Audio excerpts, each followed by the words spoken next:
The stagecoach door burst open and Sarah McAllister collapsed onto Cedar Ridge's dusty main street, her wedding dress torn to shreds, blood trickling from her split lip. 3 days married, 3 days of hell, her mail-order husband had beaten her unconscious and thrown her on the next stage out of Tucson with nothing but the clothes on her back. As predatory eyes surrounded her broken form, a lone rancher emerged from the shadows. "The lady's coming with me," Joe Coleman said, his hand resting on his Colt .45. "Want to know how a discarded bride and a haunted rancher built love from ashes? Watch till the end and comment your city below. Let's see how far this story travels." The Arizona sun hammered down mercilessly on Cedar Ridge's main street that September afternoon in 1882, the kind of heat that made the air shimmer like water and drove sensible folks indoors. Sarah McAllister wasn't given that choice. The stagecoach driver, a grizzled man named Hayes, who'd seen enough human misery to last 3 lifetimes, helped her down from the coach with uncommon gentleness, his weathered face creased with concern. "You sure you want to stop here, miss?" Hayes asked quietly, glancing at the gathering crowd of curious onlookers. "I could take you further west, no charge. Maybe California."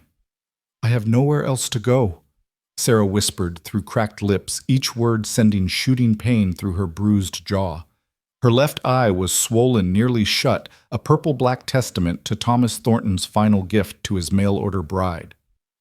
3 days. She'd lasted 3 days as Mrs. Thornton before he'd beaten her senseless in a drunken rage and literally thrown her onto the departing stage with a warning never to return. The crowd pressed closer, a mix of ranch hands, shopkeepers, and the kind of men who lingered in frontier towns looking for opportunity or trouble. Sarah recognized the looks in their eyes, some pitying, others calculating. A woman alone, obviously fleeing something or someone with no visible means of support. She might as well have had "victim" branded on her forehead. Well, a voice drawled from the crowd. "Looks like someone's had themselves a rough ride."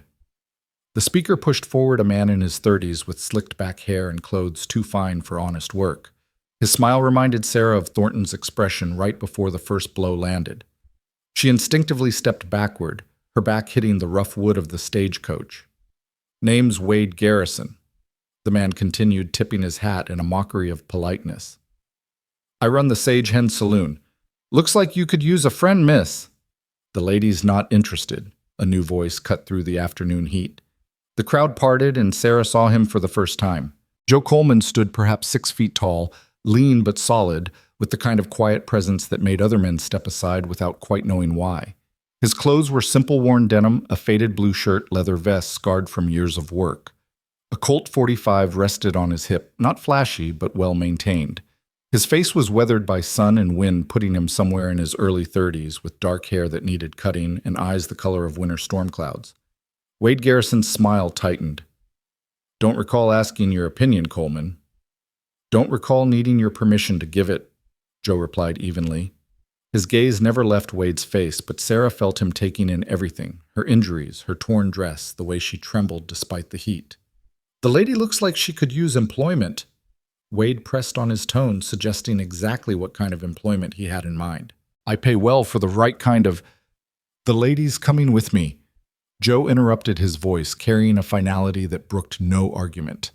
He looked directly at Sarah for the first time, and she saw something in those storm-gray eyes she hadn't expected. Not pity, not calculation, but a simple recognition of someone who'd seen their share of pain. "Is that so?" Wade's hand drifted toward his hip where a pearl-handled revolver rested. "And who made you her keeper?" "Nobody," Joe said calmly. "But I've got a ranch needs tending, and Mrs. Rodriguez just left to help her daughter with a new baby. The lady looks like she could use honest work and a safe place to rest, unless she prefers your offer, Garrison." He said the last part, looking at Sarah, giving her the choice. It was the first time in days, maybe weeks, that anyone had actually asked what she wanted instead of telling her. Sarah straightened as much as her bruised ribs would allow. Her voice came out hoarse but clear. "I'll take the ranch work, Mr. Coleman?" "Joe Coleman." He touched the brim of his hat, a gesture of respect, rather than the mockery she'd grown accustomed to. "My wagon's at Murphy's General Store. We can pick up supplies before heading out." Wade Garrison's face darkened. You're making a mistake, Coleman. Taking in strays can be dangerous business. Joe's hand rested casually on his gun belt. I've made worse mistakes and lived through them. The lady's made her choice. For a moment, the street fell silent except for the distant sound of a blacksmith's hammer. The tension stretched taut as a bowstring. Then Wade laughed an ugly sound that made Sarah's skin crawl. Your funeral, Coleman. He tipped his hat to Sarah with exaggerated courtesy. When you get tired of scrubbing floors and mending fences, sweetheart, you know where to find me. I guarantee my beds are softer than whatever Coleman's offering. He turned and strode back toward his saloon, his men following like wolves called off the hunt. The crowd began to disperse, the show apparently over. Sarah found herself alone with Joe Coleman and the stage driver. Thank you, she whispered. Joe nodded once. Can you walk? It's not far to the store. Sarah took a tentative step, and her legs nearly buckled. 3 days of cramped coach travel on top of her injuries had left her weaker than she'd realized. Without hesitation, Joe offered his arm, not grabbing, not assuming, just offering. Hayes, he called to the stage driver. There a bag or anything? The old driver shook his head. She got on with nothing but what she's wearing, and Mr. Hayes lowered his voice. The man who put her on in Tucson, Thomas Thornton, he's a mean drunk with connections. You might want to know that. I'll keep it in mind, Joe said. He looked at Sarah. Thornton, your husband. Sarah felt her cheeks burn with shame. Was. For 3 days. Something flickered in Joe's eyes, understanding maybe or recognition. Well, he's not anymore. Come on, let's get you out of this sun. The walk to Murphy's General Store felt like miles, though it couldn't have been more than 100 yards. Sarah leaned on Joe's arm, acutely aware of how she must look.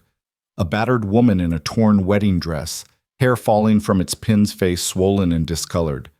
People stared from doorways and windows. She heard whispers following in their wake. Mail-order bride, I heard.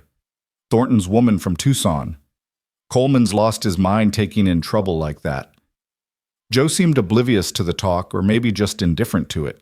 He guided her into the blessed shade of Murphy's store, where the proprietor, a round Irishman with kind eyes, took one look at Sarah and immediately produced a chair. Saints preserve us, Murphy muttered. What kind of animal does this to a woman? The kind that's not worth discussing, Joe said curtly. Mrs. He paused, looking at Sarah questioningly. McAllister, she supplied quickly. Sarah McAllister. She wouldn't use Thornton's name, not ever again. Mrs. McAllister's going to be working at my ranch. She'll need supplies. Put it on my account. Murphy's eyebrows rose slightly, but he nodded. Of course. What does the lady need? Joe looked at Sarah. You'll need clothes first off. That dress is done for. Sarah looked down at the ruined wedding dress, ivory silk, that had cost her entire savings, now torn and blood-stained beyond repair. I don't have any money. I said it's on my account, Joe repeated. Martha, can you help her? A woman emerged from the back room. Murphy's wife, plump and motherly, with graying hair pinned in a practical bun. She took one look at Sarah and immediately went into maternal mode. Oh, you poor dear, come with me, we'll get you sorted out. She shot a look at her husband and Joe. You men go about your business. This requires a woman's touch. Martha led Sarah to a back room filled with bolts of fabric and ready-made clothes. As soon as they were alone, the older woman's eyes filled with tears. That bastard Thornton, she said fiercely. Pardon my language, dear, but there's no other word for a man who does this. You're not the first girl he's treated rough, though you're the first to survive it long enough to get away. Sarah's legs gave out, and she sank onto a wooden crate. There were others. Martha nodded grimly. 2 that I know of. One died. They said she fell downstairs, but everyone knew better. The other disappeared one night, and Thornton claimed she ran off with a traveling salesman. She gently touched Sarah's swollen face. You're lucky to be a live child. I don't feel lucky, Sarah whispered. No, I suppose you don't. But Joe Coleman's a good man. Quiet keeps to himself, but good. You'll be safe at his ranch. As Martha helped her out of the ruined dress, Sarah winced at the older woman's gasp. The bruises on her arms were bad enough, but her ribs and back were a painter's palette of purple, black, and sickly yellow. That son of a... Martha cut herself off. How long were you married? 3 days, Sarah said numbly. The first night he was charming. The second night he was drunk. The third, she trailed off. Martha worked in gentle silence, helping Sarah into a simple cotton dress, blue chambray practical and modest. She produced undergarments, a nightgown, another work dress, and a pair of sturdy boots that actually fit. These were ordered by a customer who never picked them up, Martha explained. They'll do you fine. She also insisted on adding a bonnet soap, a hairbrush, and what she called female necessities to the pile. When Sarah protested the expense, Martha waved her off. Joe Coleman can afford it. Besides, his ranch has been too quiet for too long. It'll do him good to have company. Why doesn't he have a wife? Sarah asked. Then immediately felt presumptuous. I'm sorry, that's not my business. It's a natural question, Martha said kindly. Joe had a wife once years ago before he came to Cedar Ridge. Elizabeth was her name. She died, though he's never said how. He came here about 5 years back, bought the old Sawyer place, and he's been alone ever since. He's had offers plenty of women in town would marry him in a heartbeat, but he's never shown interest. Sarah absorbed this information as Martha helped her pin up her hair, hiding the worst of the tangled mess under the bonnet. A widower, then. That explained the sadness she'd glimpsed in his eyes, the way he'd looked at her with recognition rather than mere pity. When they emerged from the back room, Joe was loading supplies into a wagon, flour, coffee beans, salt pork ammunition, and other necessities. He glanced at Sarah in her new clothes and nodded approval. Better? He said simply. You ready to go? Sarah nodded, not trusting her voice. The kindness of these strangers after the cruelty she'd endured was almost harder to bear than the abuse itself. At least with Thornton, she'd known where she stood. Joe helped her up onto the wagon seat, his touch careful and impersonal. He climbed up beside her and took the reins. As they pulled away from the store, Sarah saw Wade Garrison standing outside his saloon watching them with an expression that made her shiver despite the heat. He won't bother you, Joe said quietly, following her gaze. Garrison's scum, but he's not stupid. He knows better than to come onto my land uninvited. They rode in silence through the town and out into the desert. The road was rough, and every bump sent pain shooting through Sarah's ribs, but she bit her lip and endured it. She'd endured worse. After about 20 minutes, Joe spoke again.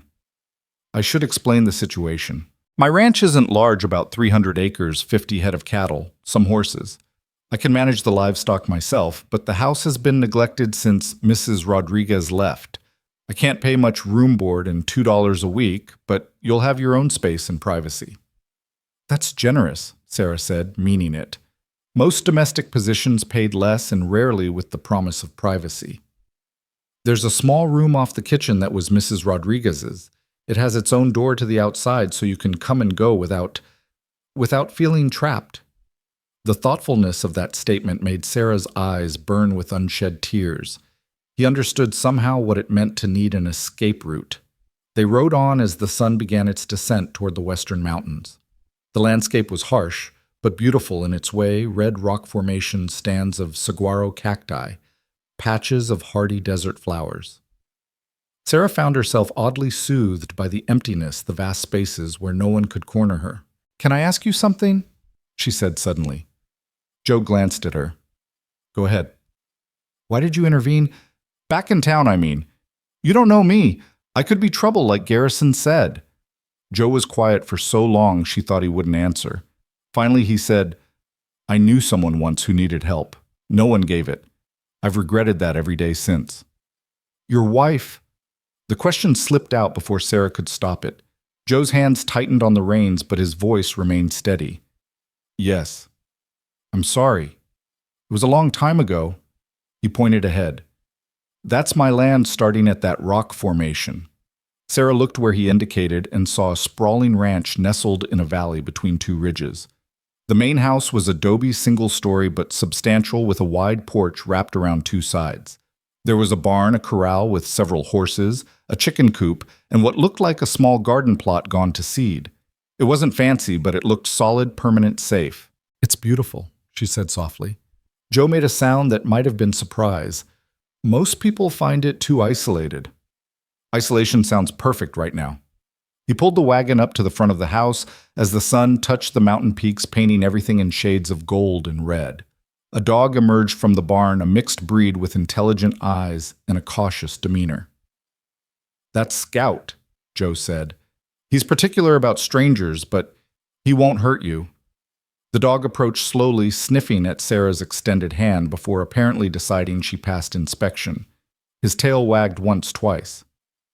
"Seems you're approved," Joe said, with what might have been the ghost of a smile. "Let me show you the house." The interior was exactly what Sarah expected: functional, masculine, dusty. The main room served as both living and dining area, with a stone fireplace, a wooden table with 4 chairs, and a leather armchair that had seen better days. The kitchen was surprisingly well equipped with a good stove, plenty of shelves, and a pump that brought water right inside, a luxury in these parts. Joe led her to a door off the kitchen. "This will be your room." The space was small but clean, with a narrow bed, a dresser, a washstand, and as promised, a door leading directly outside. The window had actual glass and curtains that, while faded, provided privacy. "The outhouse is behind the main house," Joe said, clearly uncomfortable with the necessity of mentioning such things. "There's a hip bath in the storage room you can use. I usually bathe in the creek so you'll have privacy." Sarah set down the bundle of clothes Martha had wrapped for her. "Mr. Coleman, I need to be clear about something." He turned to face her, waiting. "I'm grateful for the job and the shelter, but I won't— that is, if you're expecting—" She struggled to find the words. "I'm expecting you to cook clean and maybe help with the garden," Joe said firmly. "Nothing else. Your personal life is your own business, Mrs. McAllister. I'll respect your privacy, and I expect the same in return." The relief that flooded through her was so intense she had to grip the doorframe for support. "Thank you. Supper's usually at sundown. I can manage tonight. You should rest. There's water in the pitcher, and Mrs. Rodriguez left some liniment in the dresser that might help with—" He gestured vaguely at her injuries. "I'll be in the barn if you need anything." He left quickly, as if eager to escape the awkwardness of the situation. Sarah closed the door behind him and sank onto the bed, finally allowing the tears she'd been holding back to fall. She cried for the girl who'd left Illinois 3 weeks ago, full of hope, answering an advertisement for a refined gentleman rancher seeking companionship and marriage. She cried for the humiliation of discovering Thomas Thornton was neither refined nor gentle, but a violent drunk who'd lied about everything from his profession. Gambler, not rancher, to his intentions. He'd wanted a servant he could also bed, not a wife. But mostly she cried from relief. For the first time in days, she was alone in a room with a door she could lock in a place where a man had promised to respect her privacy, where she could perhaps begin to piece together the shattered fragments of herself. A soft knock interrupted her tears. "Mrs. McAllister." Joe's voice came through the door. "I'm leaving a tray outside, just some bread and soup, nothing fancy." She heard his footsteps retreat. When she opened the door, she found a wooden tray with a bowl of what looked like beef stew, thick slices of bread, and a glass of water. Simple fare, but the kindness of it made her tears start fresh. She ate slowly, her jaw protesting every bite but forcing herself to finish it all. She'd learned the hard way that you ate when you could because you never knew when the next meal would come. As darkness fell, she used the liniment Joe had mentioned, wincing as she applied it to the worst of her bruises. It smelled sharp and medicinal, but brought blessed numbth to the pain. She changed into the nightgown Martha had given her, carefully folding her new dress. Through her window, she could see light from the barn where Joe was apparently still working. What kind of man took in a stranger like this, offering safety without demanding anything in return? In her experience, men always wanted something. Yet Joe Coleman seemed to want nothing more than help with his house, treating her with a careful respect that was almost formal in its boundaries. She thought about what Martha had said, that Joe had been widowed, that his wife had died years ago. Sarah understood grief, understood loss, though hers was different. She'd lost herself in those 3 days with Thornton, lost the naive girl who'd believed in fairy tale endings and mail-order romance. A coyote howled somewhere in the distance, and Sarah shivered. The desert was full of dangers, wild animals, rough men, the killing heat of day and cold of night. But lying in this narrow bed in this small room with 2 doors she could escape through if needed, she felt safer than she had in weeks. Tomorrow would bring new challenges. She'd have to prove herself useful, earn her keep, navigate whatever strange arrangement she'd entered into with Joe Coleman. But tonight, for the first time since leaving Illinois, she could sleep without fear of what or who might come through her door. The last thing she saw before exhaustion claimed her was a small carved wooden cross hanging on the wall, simple and unadorned. She wasn't particularly religious, but something about its presence comforted her. Someone had cared enough to put it there to offer protection or blessing to whoever slept in this room. "Thank you," she whispered to the darkness. Not sure if she was thanking God, Joe Coleman, or simply the universe for this moment of respite. Morning came too soon, announced by a rooster's crow that sent pain shooting through Sarah's head. Every muscle in her body protested as she forced herself out of bed. Her reflection in the small mirror above the washstand was hardly encouraging. Her left eye had turned an impressive shade of purple-green, and her split lip had scabbed over unattractively. But she was alive, and she had work to do. She dressed carefully in the blue chambray, pinned her hair as neatly as she could manage, and ventured into the kitchen. Joe was already gone, but he'd left coffee on the stove and a note on the table. "Working the north pasture, back by noon. Rest if you need to. J.C." Sarah looked around the kitchen, assessing what needed to be done. The answer was everything. Dust coated every surface, dishes were stacked unwashed, and she didn't want to know when the floor had last been swept. But this was familiar territory. She'd kept house for her father and brothers after her mother died, and later for the boarding house where she'd worked to save money for her trip west.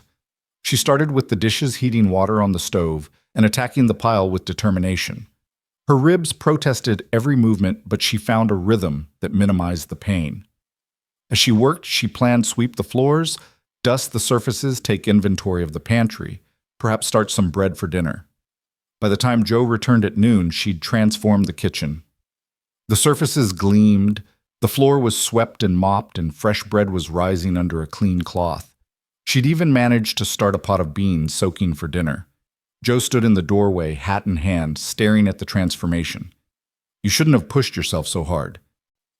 Sarah straightened from where she'd been organizing the pantry shelves. "I need to earn my keep, Mr. Coleman." "Joe," he said, "just Joe is fine, and you've more than earned it already." He gestured at the kitchen. "I'd forgotten it could look like this." "When did Mrs. Rodriguez leave?" 6 weeks ago. I've been managing, but—" He shrugged. Sarah could see exactly how he'd been managing poorly. The man might be capable with cattle and horses, but domestic skills were clearly not his strength. "I've got beans soaking for dinner," she said, "and fresh bread. Is there anything particular you'd like? Whatever you make will be fine." He paused, seeming to wrestle with something. "Your face looks worse today. The bruising, I mean. Do you need anything Doc Morrison could—" "No," Sarah said quickly. "No doctor. It'll heal on its own." Joe nodded, understanding her reluctance. A doctor meant questions, possibly word getting back to Thornton complications she couldn't afford. "I'll be working on the fence in the south pasture this afternoon," he said. "Scout will stay here with you. He's good protection, and he knows to bark if anyone approaches." The dog in question was lying on the porch, watching them through the open door with intelligent eyes. "You think someone might come?" Sarah asked, unable to keep the fear from her voice. Joe's expression hardened slightly. "Wade Garrison might try to test boundaries, or Thornton might come looking, though it's a long ride from Tucson. Either way, Scout will warn you, and I'll hear him from the pasture. You're safe here." Safe. Such a small word for such a large promise. The afternoon passed peacefully. Sarah continued her assault on the house's neglect, though she paced herself more carefully. She found evidence of the home's history as she cleaned a woman's handkerchief embroidered with EC tucked behind a shelf, a dried flower pressed between books, a single earring fallen behind the dresser. Elizabeth Coleman's ghost lingered in small forgotten corners. As the sun began to set, Sarah had dinner ready, beans flavored with salt pork, fresh bread, and coffee, strong enough to float a horseshoe, which seemed to be how Joe liked it. They ate in silence at the newly cleaned table, but it wasn't uncomfortable. Sarah had learned to distinguish between the silence of brewing violence and the silence of simple quietude. This was the latter. "This is good," Joe said finally, gesturing at his plate. "Really good." "Thank you." Sarah hesitated, then asked, "Has it really been 5 years since you've had a woman's cooking?" "Mrs. Rodriguez cooked sometimes, but she was elderly and preferred simple things. Before that—" He trailed off. "Yes, 5 years." Sarah wanted to ask about Elizabeth about what had happened, but she recognized the wall in his voice. She had her own walls, after all. After dinner, Joe insisted on helping with the dishes, though his help consisted mainly of drying what she washed. They worked side by side in comfortable quiet, and Sarah found herself oddly at peace. This was what she'd imagined when she'd answered Thornton's advertisement: domestic partnership, shared labor, simple companionship. Not the passion of dime novels, but something sustainable, something real. "I'll be heading to town tomorrow," Joe said as he put away the last plate. "Need to pick up feed and check the mail. You're welcome to come if you'd like, or you can stay here." Sarah thought of Wade Garrison's leering face, the whispers that had followed her through town. "I'll stay if that's all right." "Of course. Make a list if you need anything." That became their pattern over the following days. Joe left early to work the ranch, returned for lunch, worked until supper. Sarah kept the house cooked. The meals slowly reclaimed the garden from the desert's encroachment. They ate together but talked little, each respecting the other's need for quiet. The bruises began to fade. The swelling reduced, though Sarah still avoided her reflection. Her ribs still ached, but she could move without gasping. She learned Joe's preferences without asking: strong coffee, simple food, everything in its place. He learned hers too, tea, when he could get it time alone in the evening, Scout's company, while she worked. It was Scout who warned her exactly 1 week after her arrival. The dog's sudden barking brought Sarah from the garden, where she'd been coaxing life back into withered tomato plants. A rider was approaching from the direction of town, and even at a distance she could see it wasn't Joe. He was too broad, sat his horse wrong. Fear flooded through her as the rider came closer. Wade Garrison, dressed in his town clothes, smiling that predator's smile. "Afternoon, Mrs. McAllister," he called, stopping just outside the yard fence. "Thought I'd come see how you're settling in." Sarah stood slowly, acutely aware that Joe was in the far pasture, too far to hear, even if she screamed. "Mr. Coleman isn't here." "I know. Saw him heading out this morning." Garrison dismounted, tied his horse to the fence post. "Thought you and I could have a private chat." Scout growled low in his throat, positioning himself between Sarah and the gate. "Whatever you have to say, you can say from there," Sarah said, proud that her voice didn't shake. Garrison laughed. "Come now, is that any way to treat a visitor? I'm here to make you an offer, a better offer than whatever Coleman's paying you to play house." "I'm not interested." "You haven't heard the offer yet." He leaned against the fence, trying for casual charm. $5 a day, that's what my girls make. Sometimes more if they're accommodating. You're damaged goods right now, but that'll heal. You could make real money enough to go somewhere else, start over properly." I said I'm not interested. Garrison's smile faded. "You think you're better than that woman who couldn't keep her husband happy for 3 days. Coleman's going to get tired of you too, you know. Men like him, they've got particular tastes. His wife couldn't satisfy them either, from what I heard." "What do you mean?"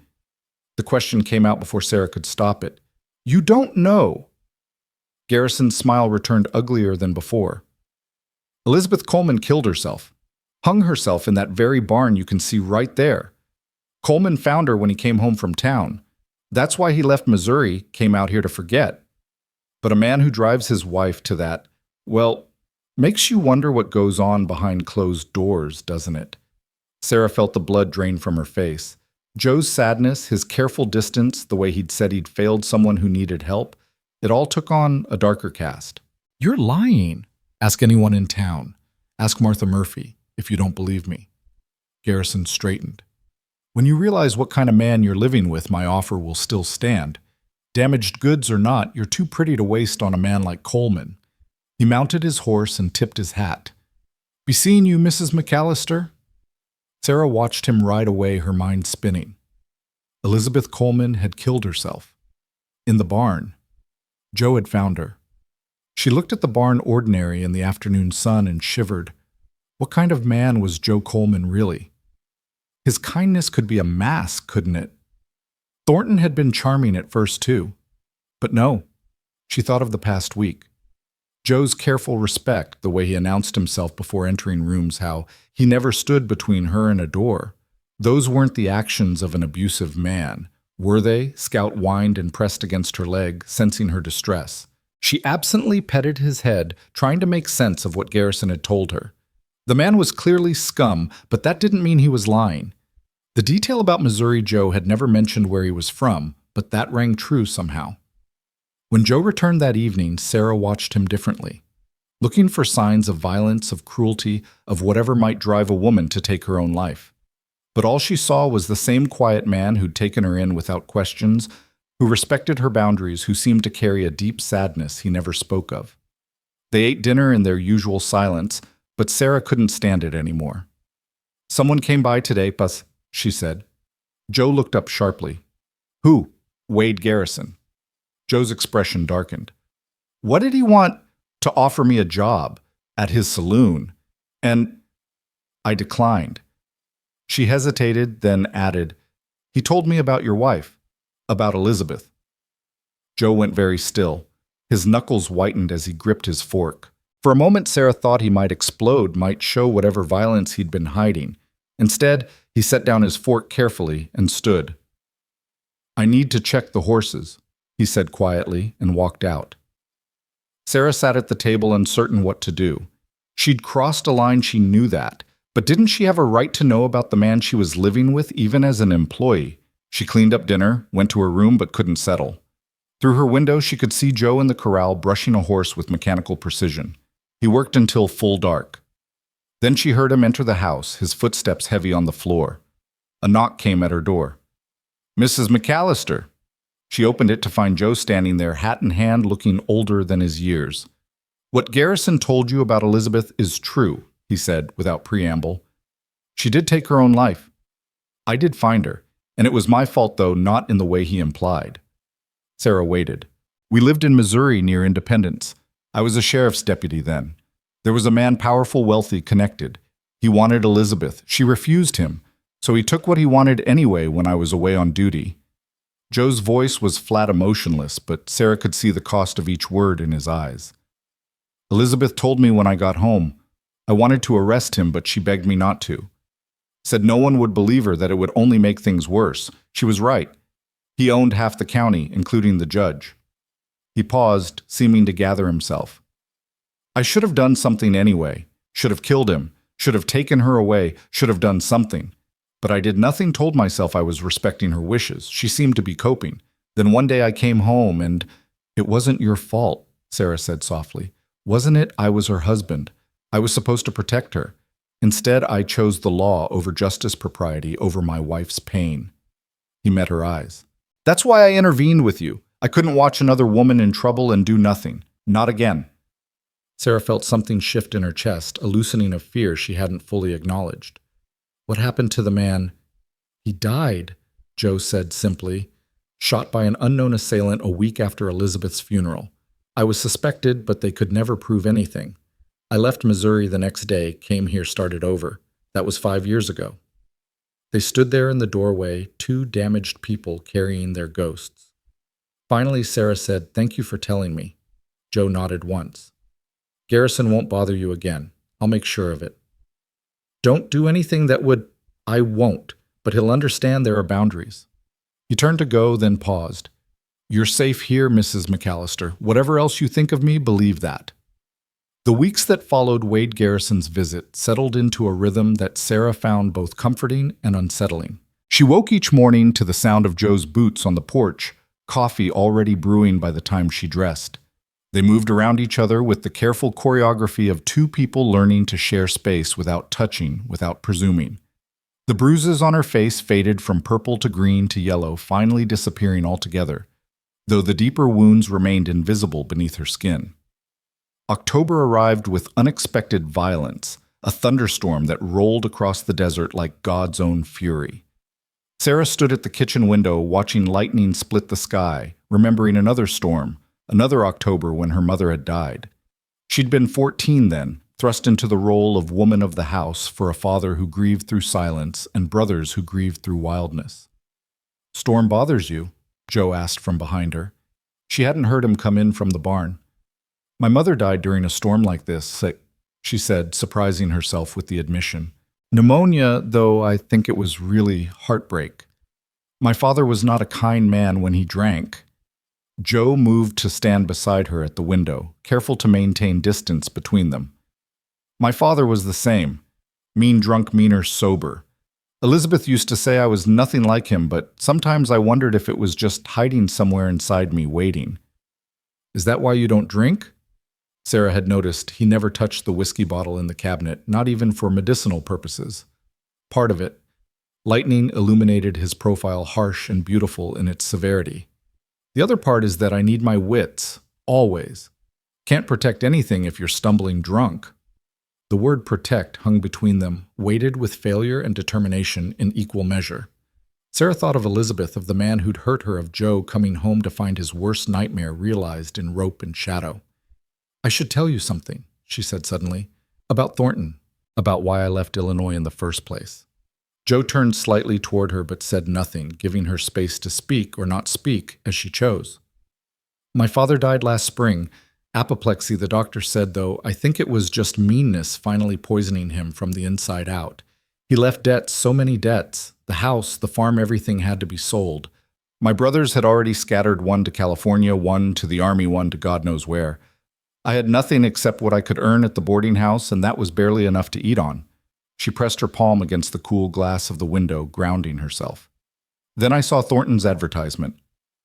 Successful rancher seeks refined lady for correspondence and matrimony. Must be of good character, able to manage household, preferably without family obligations. It seemed like salvation. We exchanged letters for 2 months. He was eloquent, charming on paper. Sent me money for this journey, met me at the stage with flowers and promises. How long before he showed his true nature? Joe's voice was carefully neutral. The wedding night. Sarah's laugh was bitter. He was drunk before we even got to his rooms above the saloon. Not a ranch, never a ranch. Said I'd tricked him, that I was older than my letters suggested. Not pretty enough for the money he'd spent. Then he decided to get his money's worth anyway. She felt rather than saw Joe's flinch. His hand curled into a fist against the window frame. The second night was worse. He'd lost at cards, came home raging. The third night, she touched her ribs reflexively. The third morning, really. He threw me onto the stage still in my wedding dress, said. If I ever came back, he'd kill me proper. The driver Hayes. He was kind. Didn't charge me for the ride, even though Thornton hadn't paid my passage. Thornton needs killing, Joe said quietly, with the same flat tone he'd used when talking about the man who'd hurt Elizabeth. No. Sarah turned to face him fully. No, he's not worth hanging for. Men like him always find their own bad ends eventually. Joe studied her for a long moment. You're stronger than you think you are. Or weaker than I should be. A stronger woman wouldn't have believed those letters wouldn't have traveled across the country for a stranger's promises. A stronger woman might not have survived what you survived. The storm passed as they stood there leaving the desert washed clean and smelling of sage and creosote. Sarah returned to preparing supper while Joe disappeared to check for storm damage. When he returned, he was carrying something wrapped in oilcloth. Found this in the barn, he said, setting it on the table. Been meaning to give it to you. Sarah unwrapped it carefully to find a leather-bound journal, water-stained but intact. The first page bore elegant handwriting, Elizabeth Coleman, her thoughts. I can't take this, Sarah protested. I can't read it, Joe countered. Haven't been able to bring myself to not in 5 years, but maybe someone should. Maybe it would help her words to be heard even now. Sarah ran her fingers over the leather cover, thinking of another woman's pain, another woman's secrets. Are you sure? Nothing in there could make me think worse of myself than I already do. He headed for the door, then paused. We're going to town tomorrow, both of us. You need to be seen established as under my protection. Garrison's been talking, and talk needs to be countered with presence. The thought of facing the town's scrutiny made Sarah's stomach clench, but she recognized the wisdom in it. Hiding would only fuel speculation. That night after Joe had retired, Sarah lit her lamp and opened Elizabeth's journal. The first entry was dated 6 years prior. Joseph says we should leave Missouri, start fresh somewhere without memories. But memories travel with you, don't they? They pack themselves in your heart like stones, and no amount of distance can lighten the load. Sarah read until her eyes burned, following Elizabeth's journey from Missouri to Arizona, her struggles with isolation, her deep love for a husband who blamed himself for every hardship she faced. The entries grew darker after the assault, full of shame and rage, and a crushing sense of worthlessness that Sarah recognized all too well. The final entry dated the day Elizabeth died was brief. I cannot wash him off my skin. I cannot wash him out of my mind.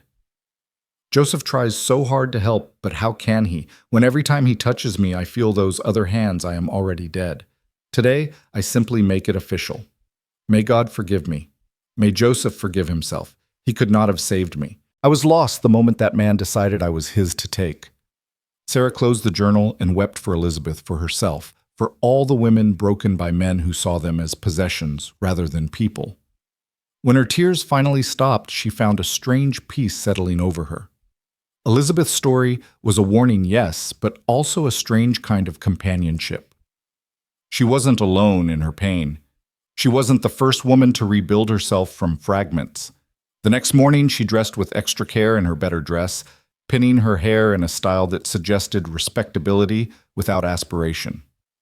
Joe had shaved and put on a clean shirt, looking uncomfortable in his attempts at town presentation. "You clean up well," Sarah said, attempting lightness. "Like a mule in a Sunday bonnet," Joe replied, but there was a hint of humor in his eyes. The ride to town was quiet, but it was their usual comfortable silence rather than tension. As they reached the main street, Sarah saw heads turn, conversations stop. She kept her chin up, her hands folded calmly in her lap, projecting a serenity she didn't feel. Their first stop was Murphy's General Store. Martha Murphy's face lit up when she saw them. "Sarah, oh my dear, you look so much better." She embraced Sarah carefully as if afraid she might break. "And Joe, it's good to see you in town."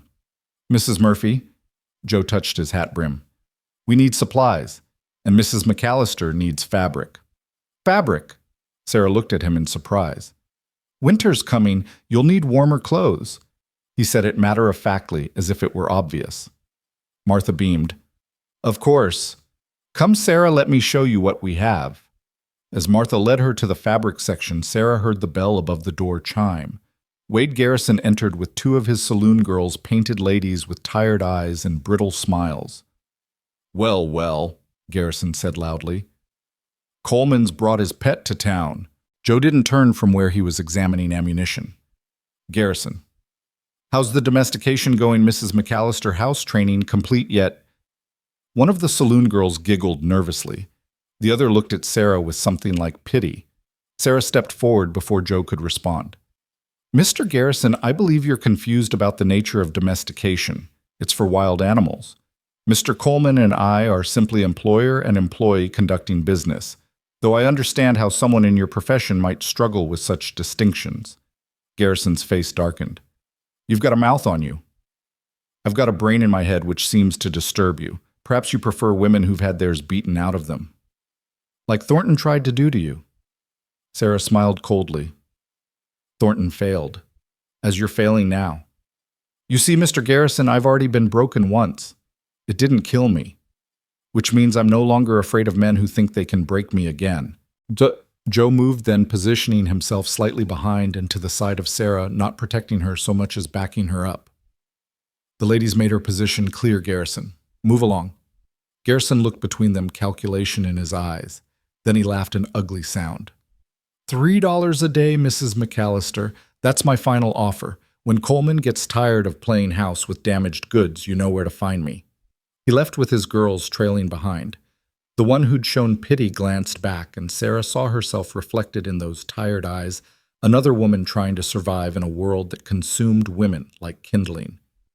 "That was either very brave or very foolish," Martha Murphy said quietly.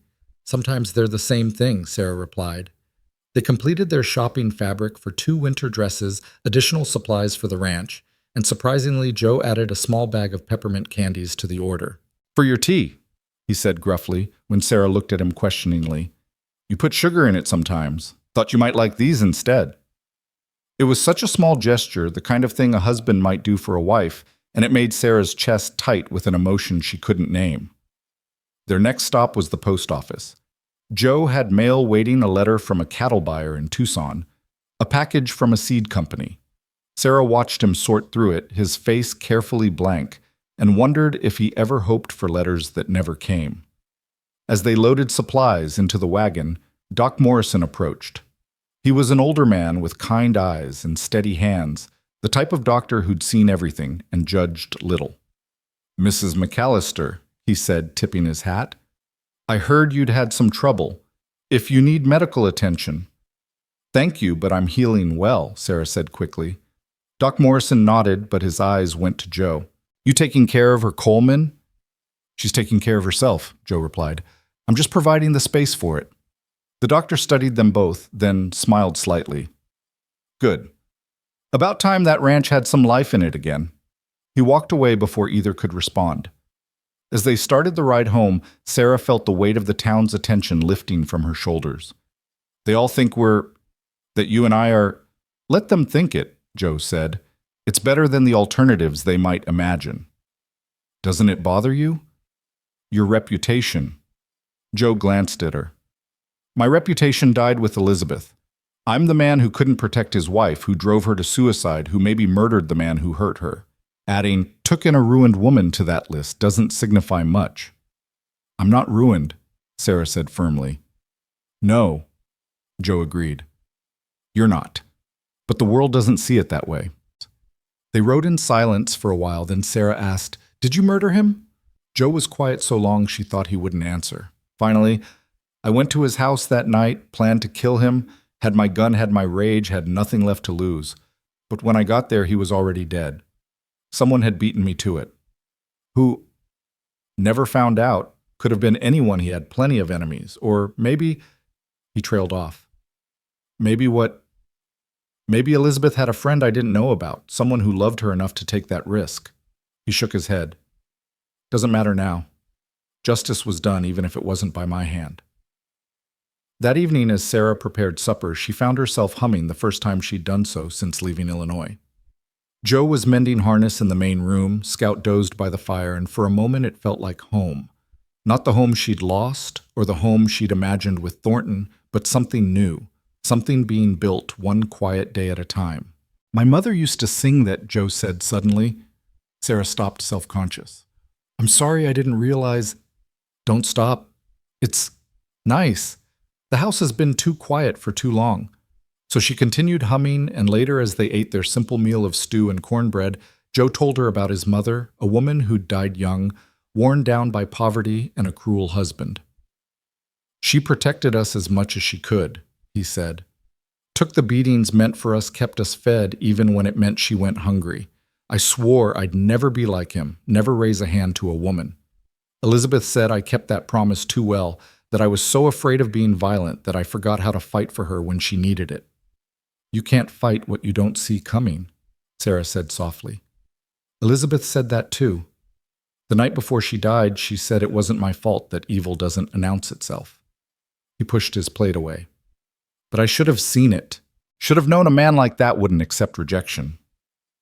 Sarah thought about Thornton, about the letters that had seemed so genuine, the flowers at the stage depot, the moment his mask had slipped. Evil wears 1,000 faces, and most of them look kind at first glance. That night, Sarah read more of Elizabeth's journal. The entries were sporadic, sometimes weeks apart, chronicling a woman's slow descent into despair. But there were bright moments too, descriptions of desert sunsets, pressed flowers between pages, small drawings of birds and plants. Elizabeth had been an artist of sorts, finding beauty even in her pain. One entry caught Sarah's attention.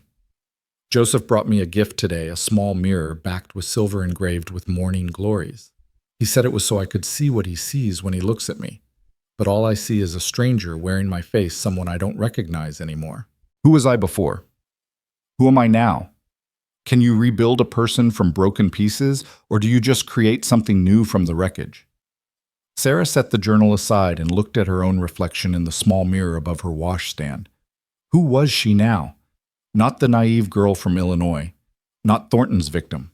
Not quite the housekeeper she pretended to be. Something in between, something still forming. A soft knock at her door interrupted her thoughts. "Mrs. McAllister, Sarah." It was the first time Joe had used her given name. She opened the door to find him standing there with a steaming cup. "Thought you might like some tea, with peppermint." She accepted the cup, inhaling the sweet steam. "Thank you." He started to leave, then turned back. What you said to Garrison today, that was something. Elizabeth would have admired your spine. I was terrified, Sarah admitted. Courage isn't the absence of fear. It's acting despite it. He paused. You're not what I expected when I offered you the job. What did you expect? Someone broken, someone who needed saving. He met her eyes. Instead, I got someone who's saving herself. I just provided the space. After he left, Sarah sat on her bed sipping the tea, thinking about broken pieces and new construction. Maybe that was what they were doing here, not healing exactly, but building something new from the wreckage of their former selves. Joe with his guilt and grief, her with her bruises and betrayal, creating a strange kind of partnership that wasn't quite friendship, wasn't quite romance, but something uniquely theirs. The next few weeks brought a routine that Sarah found herself treasuring. Morning coffee with Joe before he headed out to work lunch together, when he could manage it evenings by the fire, where sometimes they talked and sometimes they simply existed in the same space. She learned that he liked his eggs over easy, that he read slowly but retained everything, that he had a dry humor that emerged in unexpected moments. He learned that she sang when she thought he couldn't hear, that she had a talent for coaxing life from dead plants, that she wrote letters to her brothers she never sent. Why don't you mail them? He asked one evening, seeing her fold another unmailed letter. Because they don't need my troubles added to theirs, and because I'm not ready for them to know where I am, what I've become. A survivor. A woman living with a man who isn't her husband, working as a housekeeper after failing at marriage. She sealed the letter in an envelope, adding it to the growing stack in her drawer. Not exactly the pride of the family. Joe was quiet for a moment. You could tell them you're my wife. Sarah's breath caught. What? In the letters. If it would make it easier. Tell them you remarried, that you're happy, that you're safe. Give them peace of mind. That would be lying. Would it? You are safe. And I think you might be happy at least sometimes. Sarah looked at him, lamplight casting shadows across his face. Are you happy? Sometimes, he admitted. More than I have been in 5 years. It wasn't a declaration of anything, but it was truth. And truth was more valuable than pretty words. November arrived with cold winds and the threat of snow. Sarah had finished one winter dress and was working on the second when Joe came in from the range with news. There's been trouble in Tucson. Thornton got himself killed in a card game. Accused a man of cheating, pulled a gun. The other man was faster. Sarah's hand stilled on the fabric. She waited to feel something: relief, vindication, sorrow, but there was only emptiness. When 3 days ago, Wade Garrison brought the news to town, thought you should know. How considerate of him, Sarah said dryly. Joe sat down across from her, studying her face. How do you feel? Free, she said after a moment. Is that wrong? To feel free when a man is dead? He was dead to you already. This just makes it official. Sarah returned to her sewing, but her hands trembled slightly. I suppose I'm officially a widow now. Widowhood suits you better than marriage did. It was a dark joke, but Sarah found herself laughing, and once she started, she couldn't stop. The laughter turned to tears, and the tears to sobbing. Joe didn't move to comfort her, understanding that this was something she needed to experience alone, but he stayed a steady presence across the table until the storm passed. I'm not crying for him, she said finally. I know. I'm crying for who I was before him, for the girl who believed in love letters and fairy tales. She's not entirely gone, Joe said quietly. I see her sometimes when you're working in the garden or humming in the kitchen. She's just wiser now. That night, Sarah burned Thornton's letters. Joe stood with her in the cold November air as she fed them one by one to the flames. The last thing to burn was her marriage certificate. She hesitated, then handed it to Joe. Would you? He took it without question and dropped it into the fire. They watched it curl and blacken, reducing 3 days of marriage to ash and smoke. Elizabeth kept hers, Joe said suddenly. Even after what happened, she kept our marriage certificate. I found it in her things after. Never understood why. Because the marriage wasn't what hurt her. The marriage was the good part before the rest. Joe looked at her sharply. How do you know? Because I read her journal. She loved you until the end. She just couldn't find her way back to herself, and that wasn't your fault. They stood in silence, watching the fire die down. Finally, Joe said, "It's getting cold. We should go in."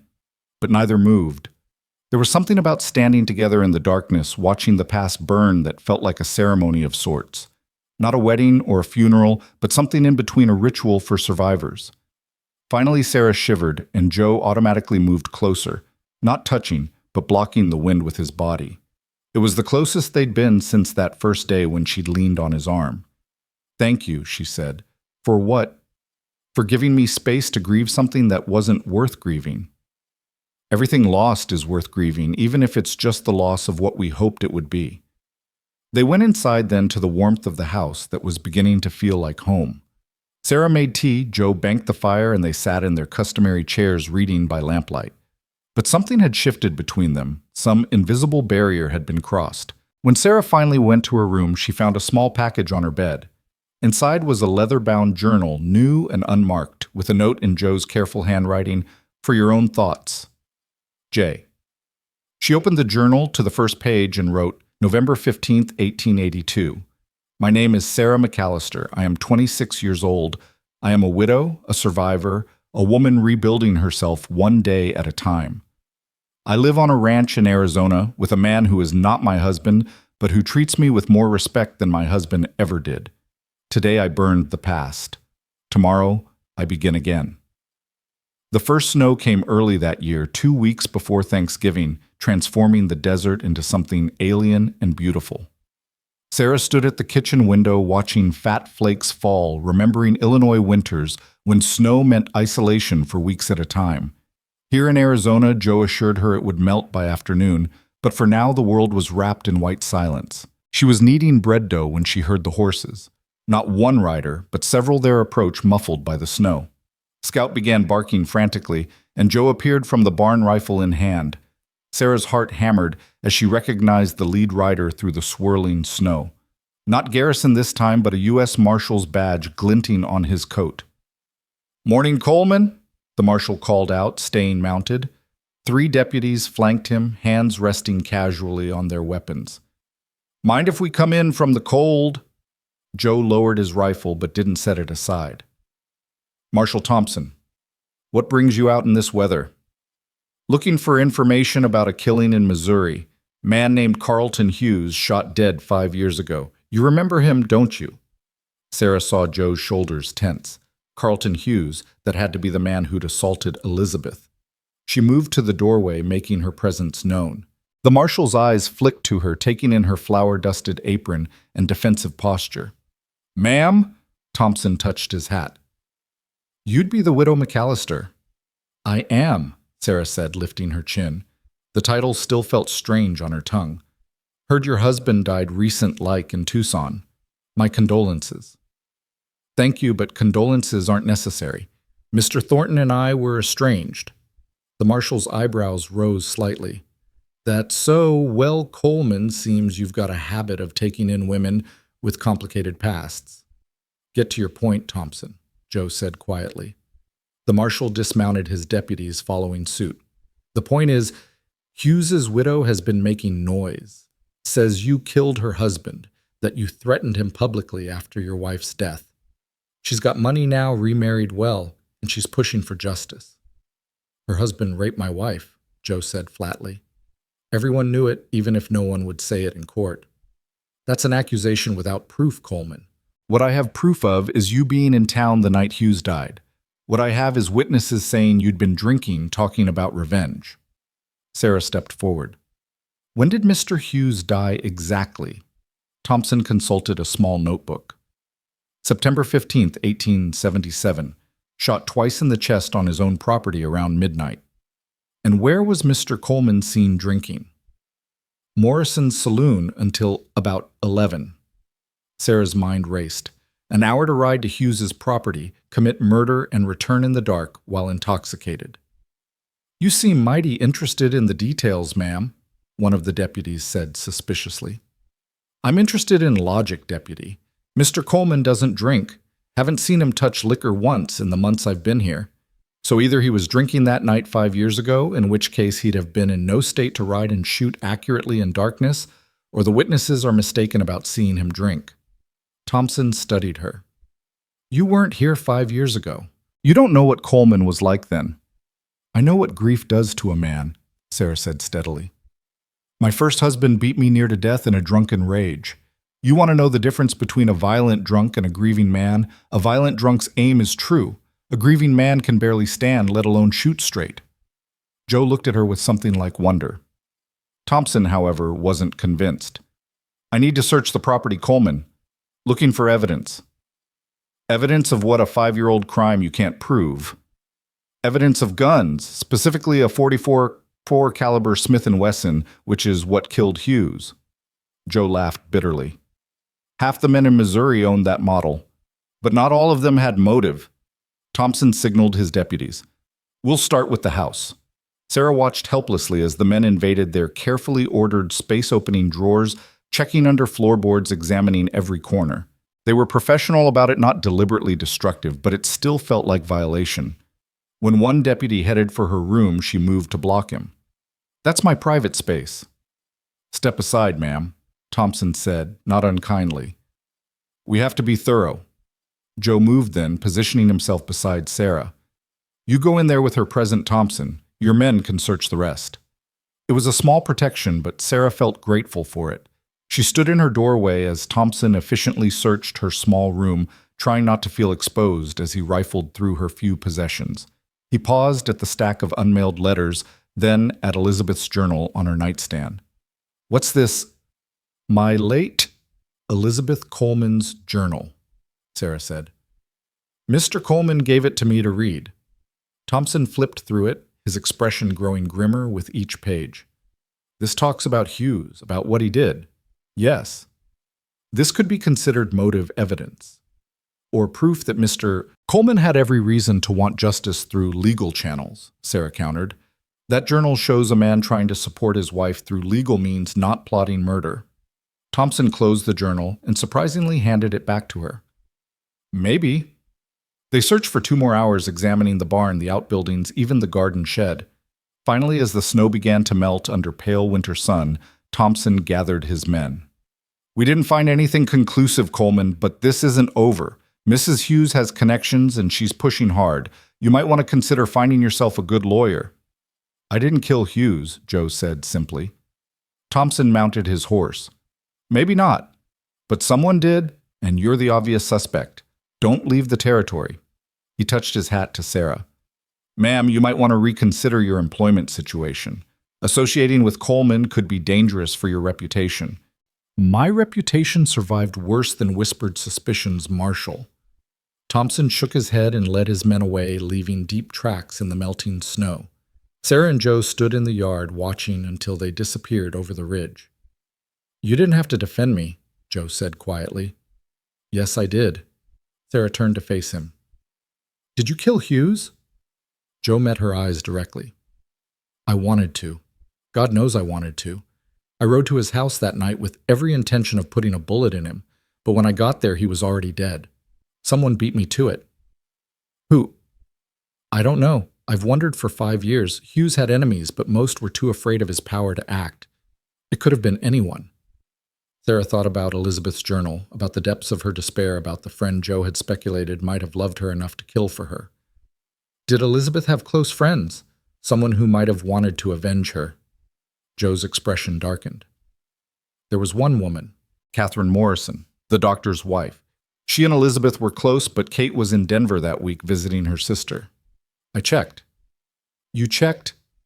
I needed to know, not to turn them in, but to thank them, maybe, or to understand.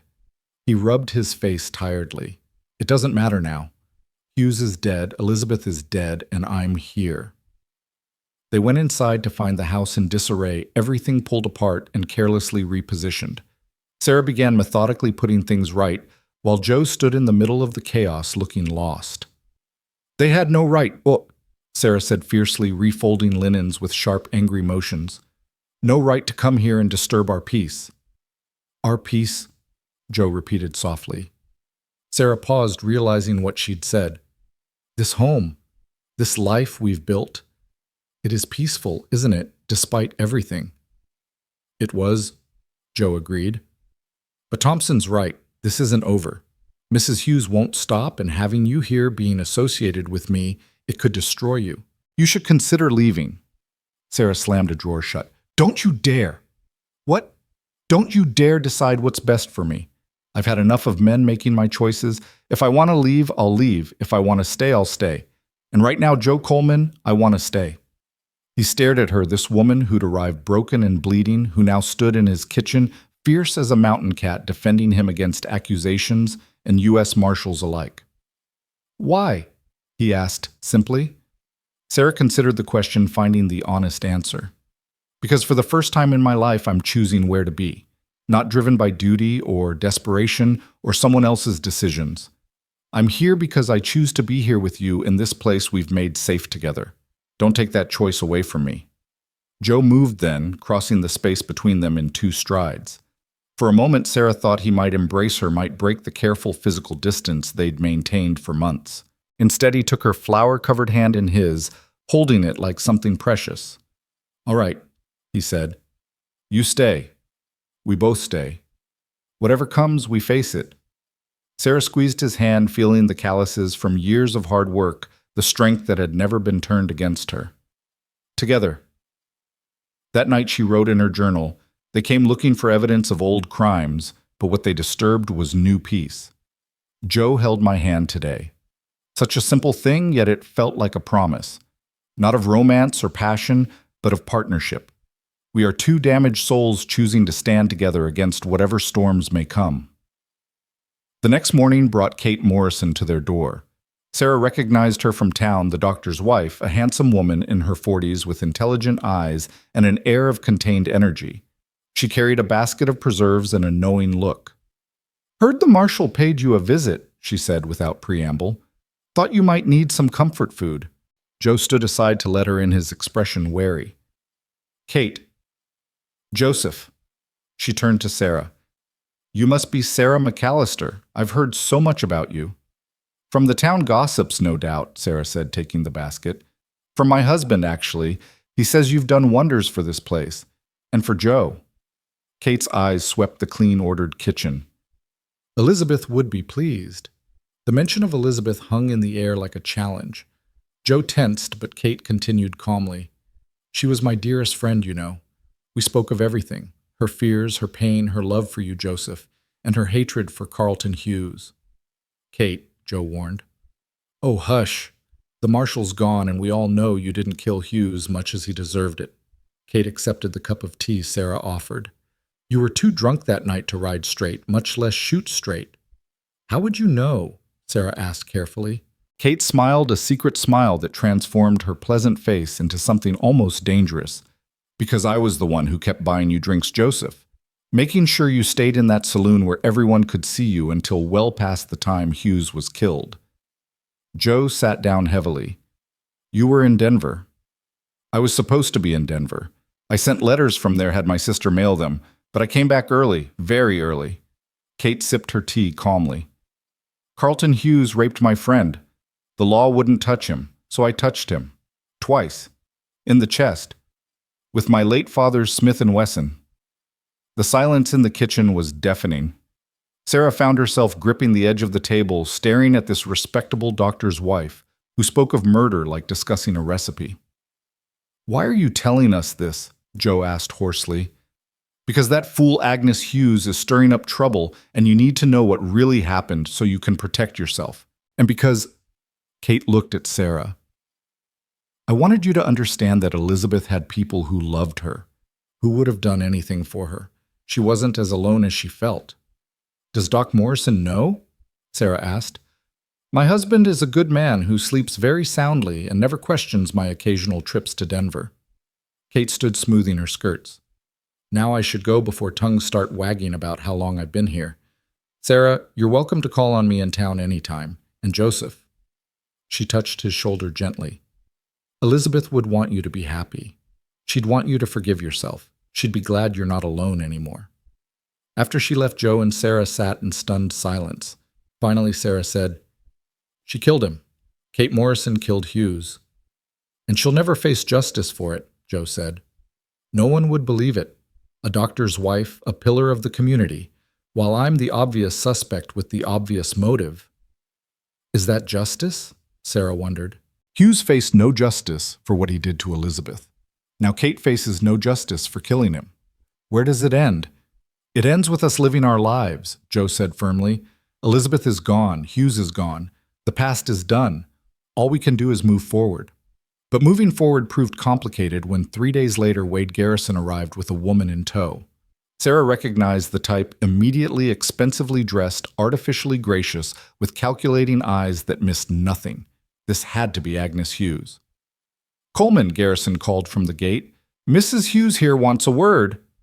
Joe emerged from the barn, rifle in hand, as always when Garrison appeared. Sarah moved to the porch, her own hand resting on the shotgun she'd learned to keep nearby. Mrs. Hughes, Joe said coolly, you're a long way from Missouri. Agnes Hughes was perhaps 35, pretty in a sharp way, with blonde hair styled in elaborate curls and a mourning dress that emphasized her figure rather than her grief. Mr. Coleman, I wanted to see for myself the man who murdered my husband. Your husband raped my wife, Joe said bluntly. Whatever happened to him, he brought on himself. Agnes's composure cracked slightly. That's a vicious lie. Carlton was a good man, a church-going man. Sarah laughed sharp and bitter. Church-going men commit the worst sins, Mrs. Hughes. They just pray for forgiveness after. Agnes turned her reptilian gaze on Sarah. You must be the whore Garrison told me about, Coleman's new woman. I'm Mr. Coleman's housekeeper, Sarah said evenly, and you're trespassing on private property. I have every right to face my husband's killer. Then you're looking in the wrong place. Kate Morrison's voice came from behind them. None of them had heard her carriage approach. She descended with medical bag in hand, every inch the respectable doctor's wife. Joseph was in Morrison's saloon until past midnight the night your husband died. My husband treated him for alcohol poisoning the next morning, hardly the condition of a man who'd ridden 20 miles and committed murder. Agnes's eyes narrowed. You're lying. You're all protecting him. I'm providing medical testimony, Kate said calmly, which any court would accept. Your husband had many enemies, Mrs. Hughes. Business rivals, men, he'd cheated women, he'd offended. Joseph Coleman was just the most obvious suspect. Women he'd offended. Agnes's voice rose. How dare you? I dare because it's true, Kate interrupted. Elizabeth Coleman wasn't the first woman your husband forced himself on. She was just the first whose husband had the courage to speak of it publicly. Garrison shifted uncomfortably. This was clearly not the confrontation he'd orchestrated. Agnes Hughes looked between them all, her beautiful face ugly with rage. This isn't over, she hissed. I have resources connections. I'll see you hang Coleman. Try it. Sarah stepped forward, surprising herself with her vehemence. But understand this, you go after Joe, you go after all of us, and some of us have nothing left to lose. There was something in Sarah's voice, an edge of barely controlled violence born from her own trauma that made Agnes step back. Even Garrison looked wary. You're all insane, Agnes said. Protecting a killer living in sin. Living in peace, Joe corrected quietly. Which is more than you ever gave your husband's victims. Agnes made a disgusted sound and turned to leave, but Garrison lingered. You've made an enemy there, Coleman. She's got money and spite. Dangerous combination. Like you're concerned for my welfare, Joe said dryly. Garrison grinned. I'm concerned for my investment. Mrs. McAllister here still owes me a debt of gratitude for bringing news of her husband's death. I figure that's worth something. You figure wrong, Sarah said. I owe you nothing. We'll see about that. He tipped his hat mockingly and followed Agnes Hughes back to town. Kate Morrison stayed for dinner, a strange meal where they all pretended normalcy while processing the day's confrontation. As darkness fell and Kate prepared to leave, she pulled Sarah aside. You love him, she said simply. Sarah started to deny it, then stopped. I don't know what I feel. Yes, you do. And he feels the same, though he probably doesn't recognize it yet. Men are terrible at understanding their own hearts. Kate squeezed her hands. Don't let the past poison your future, Sarah. Elizabeth wouldn't want that. She'd want Joe to find happiness again. After Kate left, Sarah found Joe standing by the corral staring at the stars. She joined him, maintaining their customary careful distance. She won't stop, Sarah said. Agnes Hughes. She'll keep pushing until she finds something to use against you. I know. We could leave. Start over somewhere new. Joe turned to look at her. Sarah flushed but held his gaze. Unless you prefer to run alone. I'm tired of running, Joe said. I ran from Missouri from my guilt, from my memories. But they all followed anyway. If Agnes Hughes wants a fight, she'll get one. Then we fight together. Joe was quiet for a long moment. Then, why did you really stay, Sarah, after Thompson's visit, after learning about Hughes, after all of it? Why stay? Sarah considered lying, offering some practical reason. But they'd moved past lies, she and Joe. Because somewhere between that first day when you offered me dignity instead of degradation, and now standing here under these stars, I started caring about you. Not as my employer, not as my protector, but as Joe. Just Joe who brings me peppermint for my tea and reads slowly by firelight and carries such guilt for things that weren't his fault. Joe's breath caught. Sarah, I know you still love Elizabeth. I know you probably always will. I'm not asking for anything to change. I needed you to know. In case Agnes Hughes finds a way to destroy us, I needed you to know that these months here with you have been the closest thing to happiness I've ever known. Joe moved, then slowly telegraphing his intentions so she could step away if she chose. She didn't. His hands came up to frame her face, work-roughened thumbs incredibly gentle against her cheeks. Elizabeth has been dead 5 years, he said softly. I've been dead with her going through motions existing, but not living. Then you arrived broken and brave, and suddenly I was breathing again. I don't know if that's love or need or just two damaged people recognizing each other, but Sarah, you've brought me back to life. He kissed her, then careful and questioning, nothing like Thornton's brutal claiming. Sarah kissed him back, tasting coffee and sorrow and something that might have been hope. When they parted, she was trembling. What do we do now? Now we go inside. We have our tea. We sit by the fire. And tomorrow we face whatever comes, together. They walk back to the house, hand in hand, no longer employer and housekeeper, but something more complex, more precious. Inside, Sarah made tea with peppermint while Joe built up the fire. They sat in their respective chairs, but the space between them hummed with new awareness. I should tell you something, Joe said suddenly.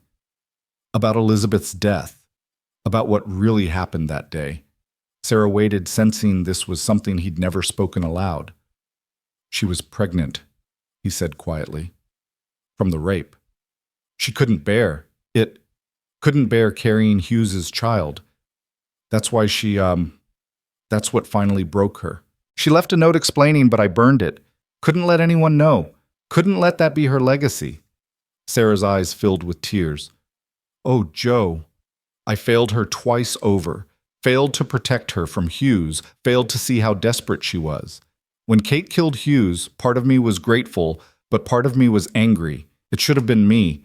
I should have been the one to avenge her. Vengeance wouldn't have brought her back. No, but it might have brought me peace. Sarah rose from her chair and did something she'd never done before she went to him, settling onto the arm of his chair, letting him pull her against his side.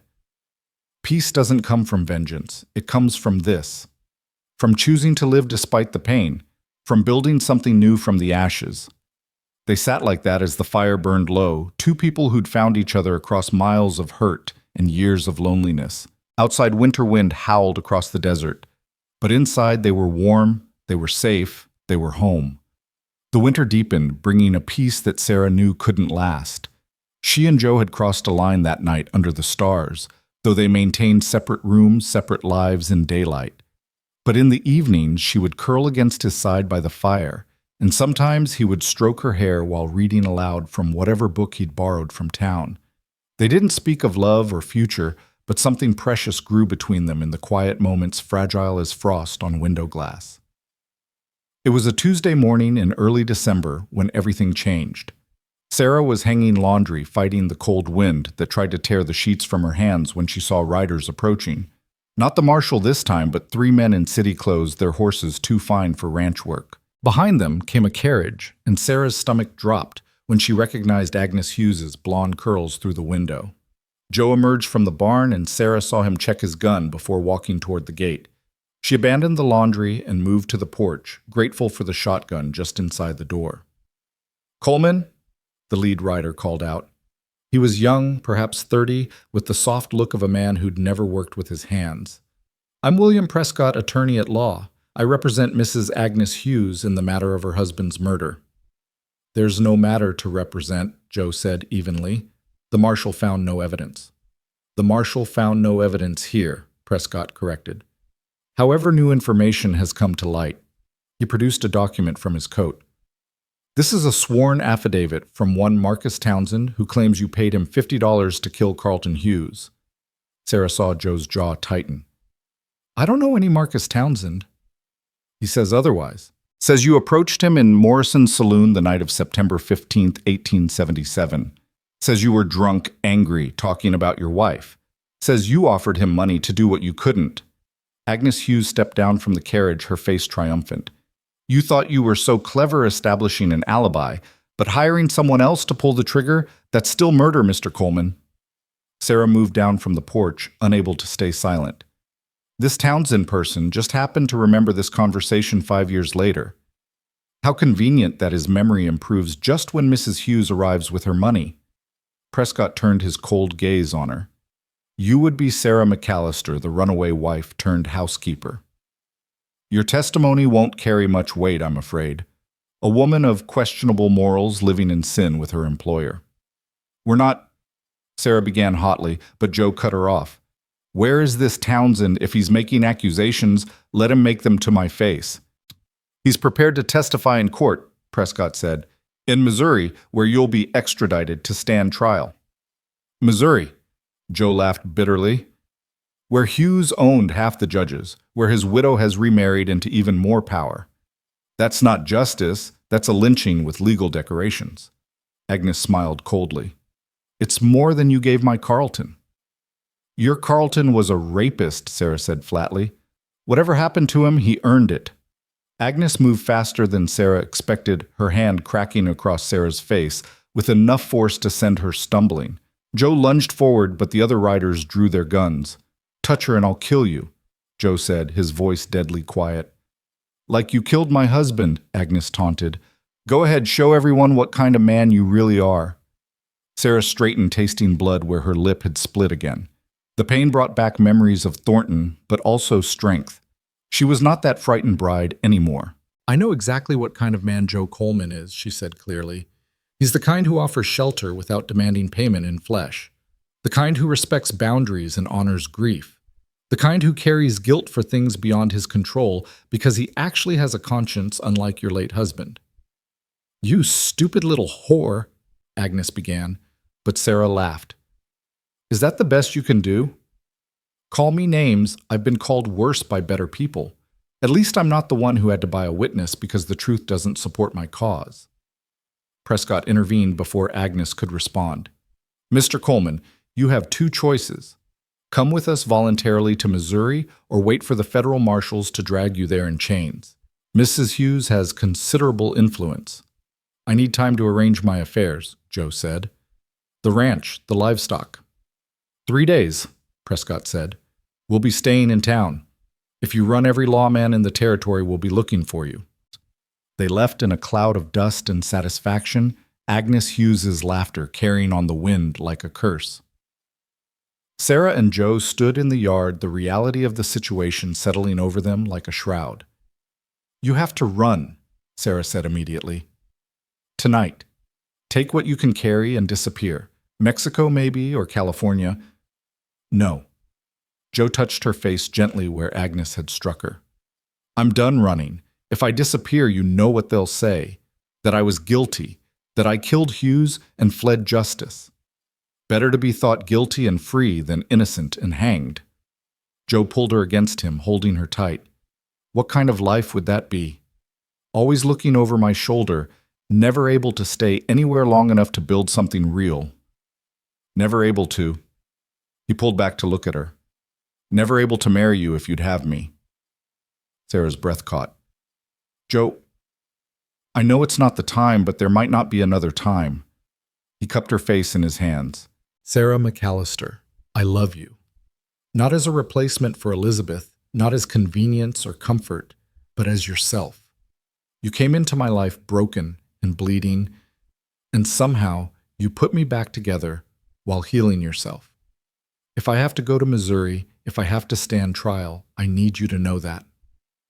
I love you too, Sarah whispered. But love isn't enough if you're dead. Then we need to make sure I don't die.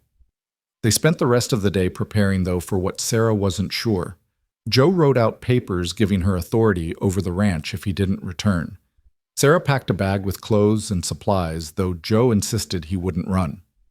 As night fell, Kate Morrison arrived with her husband, both of them grim-faced. This is my fault, Kate said without preamble. I should have been more thorough. What do you mean? Joe asked. Kate looked older than her years, weighed down by secrets. When I killed Hughes, I thought I was careful. But there was someone else there that night, Marcus Townsend. He was hiding in Hughes's stable planning to rob him after he went to bed. He saw me leave. He's been blackmailing me for 5 years. The silence in the room was deafening. Doc Morrison stared at his wife as if seeing a stranger. Kate, what are you saying?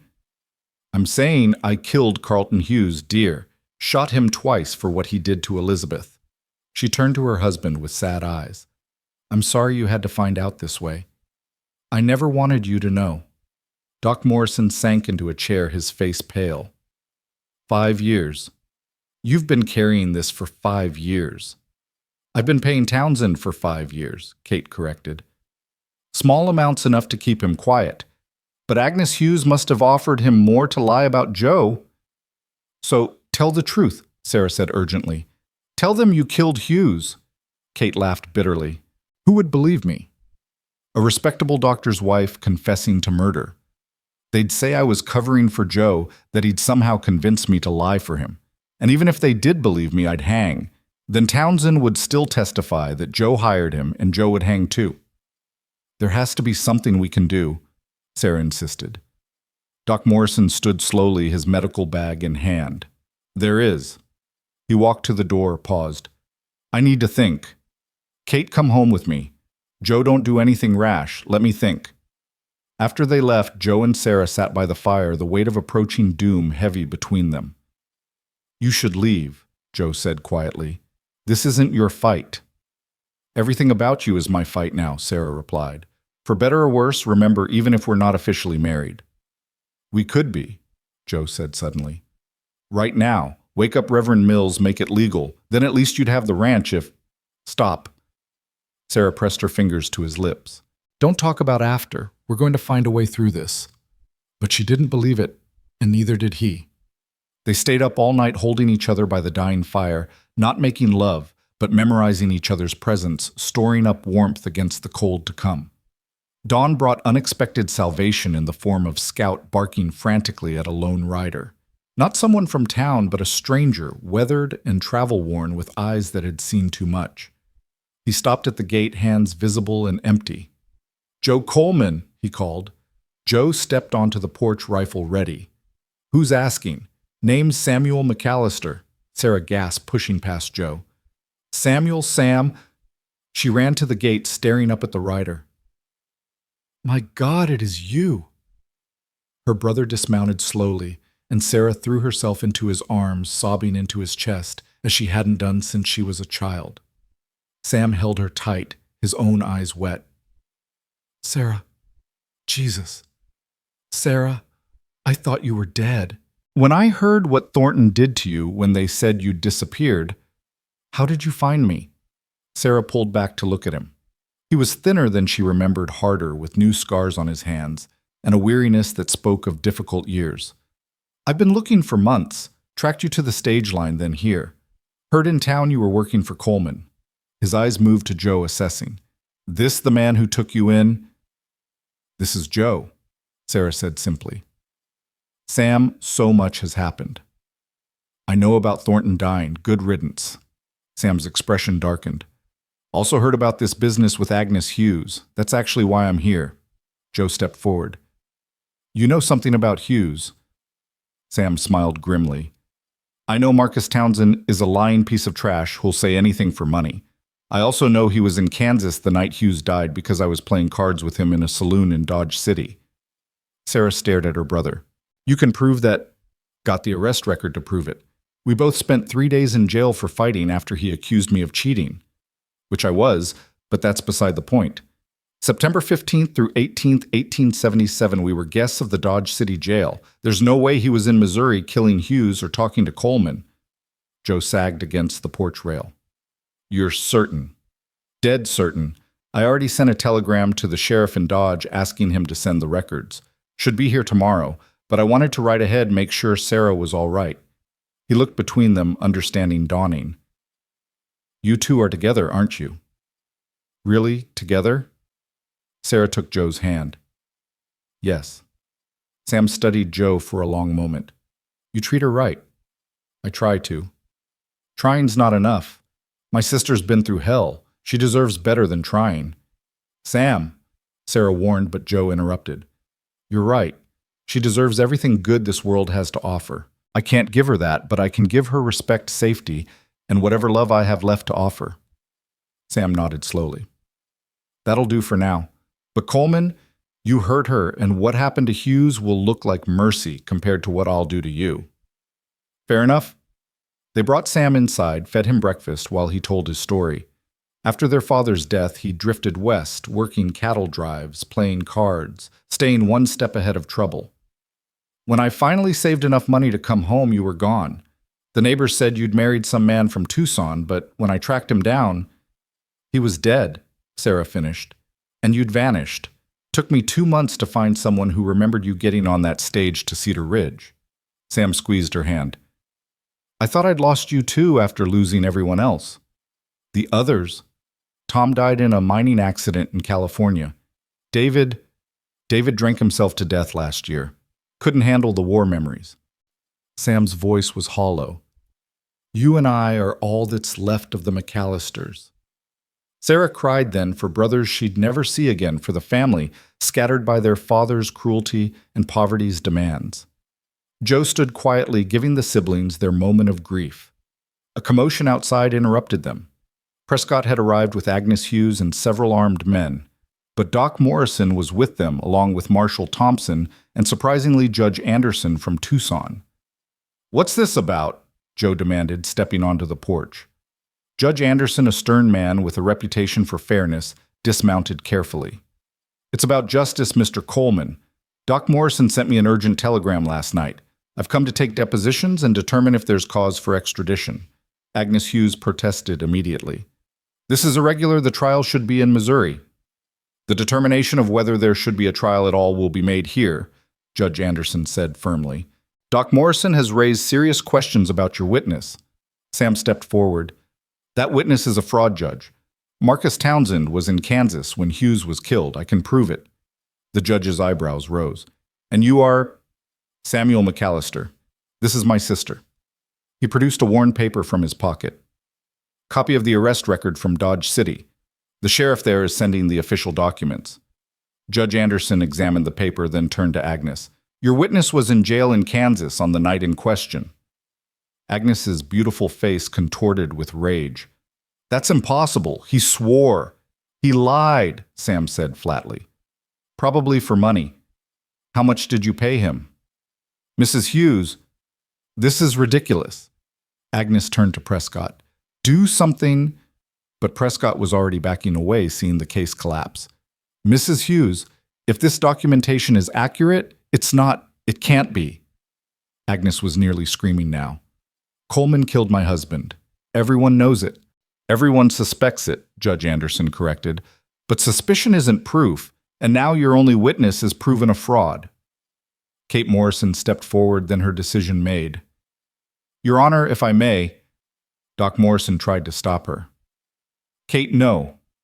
It's time for truth, Kate said firmly. She faced the judge squarely. Marcus Townsend has been blackmailing me for 5 years. Not because I hired him, but because he saw me leaving the Hughes property the night Carlton died." The silence was absolute. Agnes Hughes stared at Kate in shock. You killed Carlton." "He raped my best friend," Kate said simply. "The law wouldn't touch him. So I did." Judge Anderson looked deeply uncomfortable. "Mrs. Morrison, are you confessing to murder?" "I'm confessing to justice, Your Honor. Carlton Hughes was a monster who hurt countless women. Elizabeth Coleman was just the last straw." Doc Morrison moved to stand beside his wife, taking her hand. "Your Honor, my wife was temporarily insane with grief over her friend's death. She wasn't in her right mind." "I was perfectly sane," Kate corrected. "I knew exactly what I was doing, and I'd do it again." Agnes Hughes found her voice. "Arrest her. She confessed. Arrest her for murder." Judge Anderson looked between the women, the situation spiraling beyond anything he'd expected. "This is highly irregular. Mrs. Morrison, I'm obligated to, Your Honor." A new voice interrupted. Everyone turned to see Reverend Mills approaching along with Martha Murphy and several other townspeople. "We need to speak." "Reverend," the judge looked confused. "Kate Morrison has been with me and my wife every September 15th for the past 6 years, Reverend Mills said clearly. "It's the anniversary of her mother's death. We hold a vigil at the church. She couldn't have been in Missouri that night." Martha Murphy nodded. "I was there too. We were all together from sunset to dawn." Kate stared at them. "But I wasn't—" "Yes, you were," Martha said firmly, meeting Kate's eyes with steel in her own. "We all remember it clearly, don't we?" One by one, the townspeople nodded. They were lying, all of them creating an alibi from whole cloth. Sarah realized with stunning clarity that the entire town had closed ranks to protect Kate Morrison. Judge Anderson wasn't fooled, but he recognized what was happening. The town had decided its own justice. He turned to Agnes Hughes. "It seems your husband's killer will remain a mystery, Mrs. Hughes. Without evidence or credible witnesses, there's no case against Mr. Coleman or anyone else." Agnes looked around wildly, seeing the unified front against her. "You're all protecting a killer. This is conspiracy." "This is community," Martha Murphy said quietly. "Something you wouldn't understand." Agnes turned to Prescott. "Do something. There must be legal recourse." "There's nothing, Mrs. Hughes," Prescott said wearily. "No witness, no evidence, and now Mrs. Morrison has an alibi. It's over." "It's not over." Agnes's composure finally shattered completely. "I'll hire investigators. I'll find proof. I'll see someone hang for Carlton's death." "Your husband is dead," Joe said quietly. "Nothing you do will bring him back, and pursuing this will only ensure that everyone knows exactly what kind of man he was. Is that really what you want? For his victims to come forward? For the whole truth to be known?" Agnes stared at him, hatred burning in her eyes. "You think you've won. You think you can just live happily ever after with your whore." Sarah stepped forward, but Joe caught her arm. "We think we can live in peace, which is more than your husband allowed his victims." Judge Anderson mounted his horse. "This matter is closed. Mrs. Hughes, I suggest you return to Missouri. Mr. Coleman, you're free to continue your life without harassment. Any further attempts at prosecution will be viewed as malicious persecution." Agnes Hughes left in a fury of dust and threats, Prescott trailing behind. The townspeople dispersed slowly, each stopping to nod at Joe and Sarah, a silent acknowledgement of solidarity. Kate Morrison hugged Sarah tight. "Take care of him," she whispered. "You both deserve happiness." After everyone left, Sarah, Joe, and Sam stood in the yard, processing the morning's events.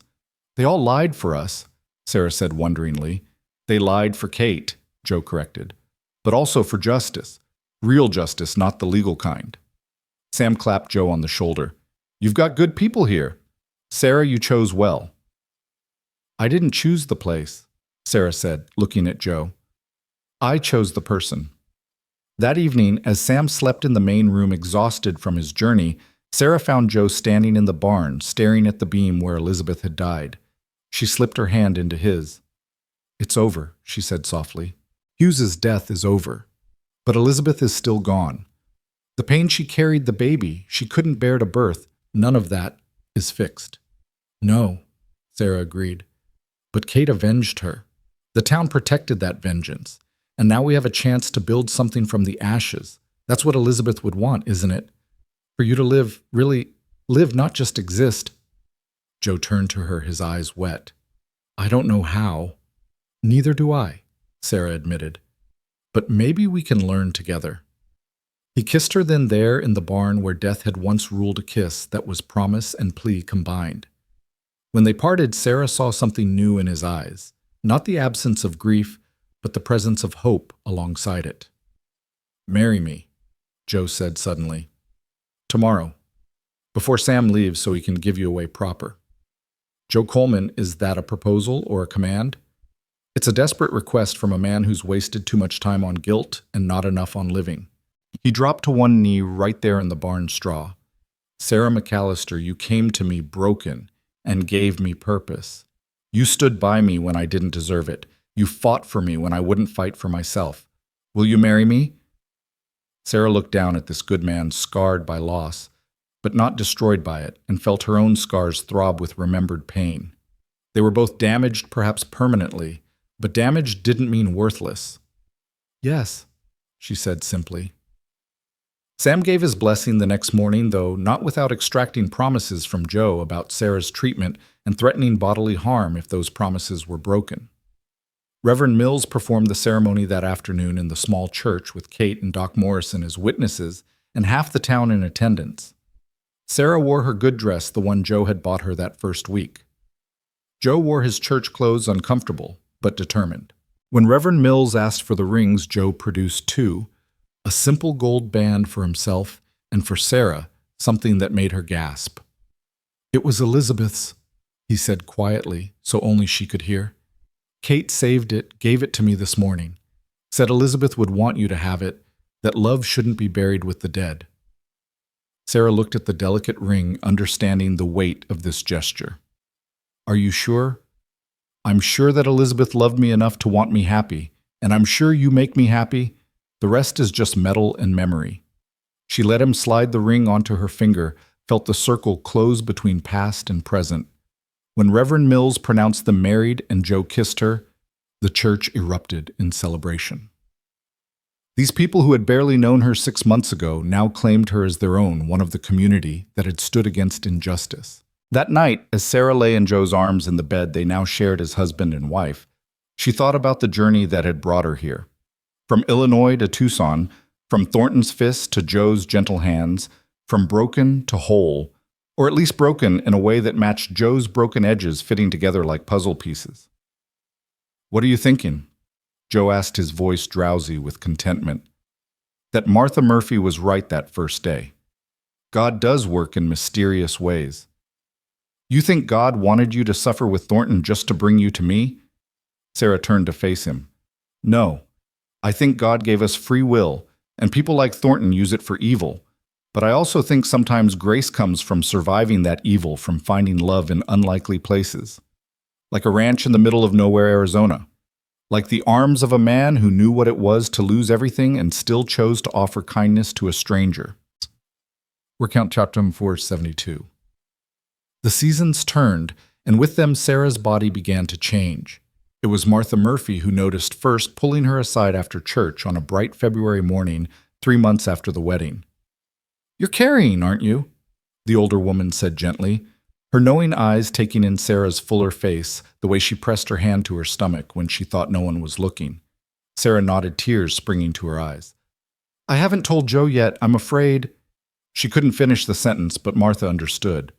Elizabeth had been carrying when she died, unable to bear the thought of birthing her rapist's child. How would Joe react to Sarah carrying his own? That man loves you something fierce, Martha said firmly. This baby is a blessing, not a curse. You tell him tonight. But that evening, as Sarah prepared Joe's favorite meal and tried to find the words, Sam arrived unexpectedly, his horse lathered with sweat from hard riding. He'd been working at a ranch 50 miles south, visiting when he could, but this wasn't a social call. His face was grim as he dismounted. We've got trouble, he said without preamble. Agnes Hughes is dead.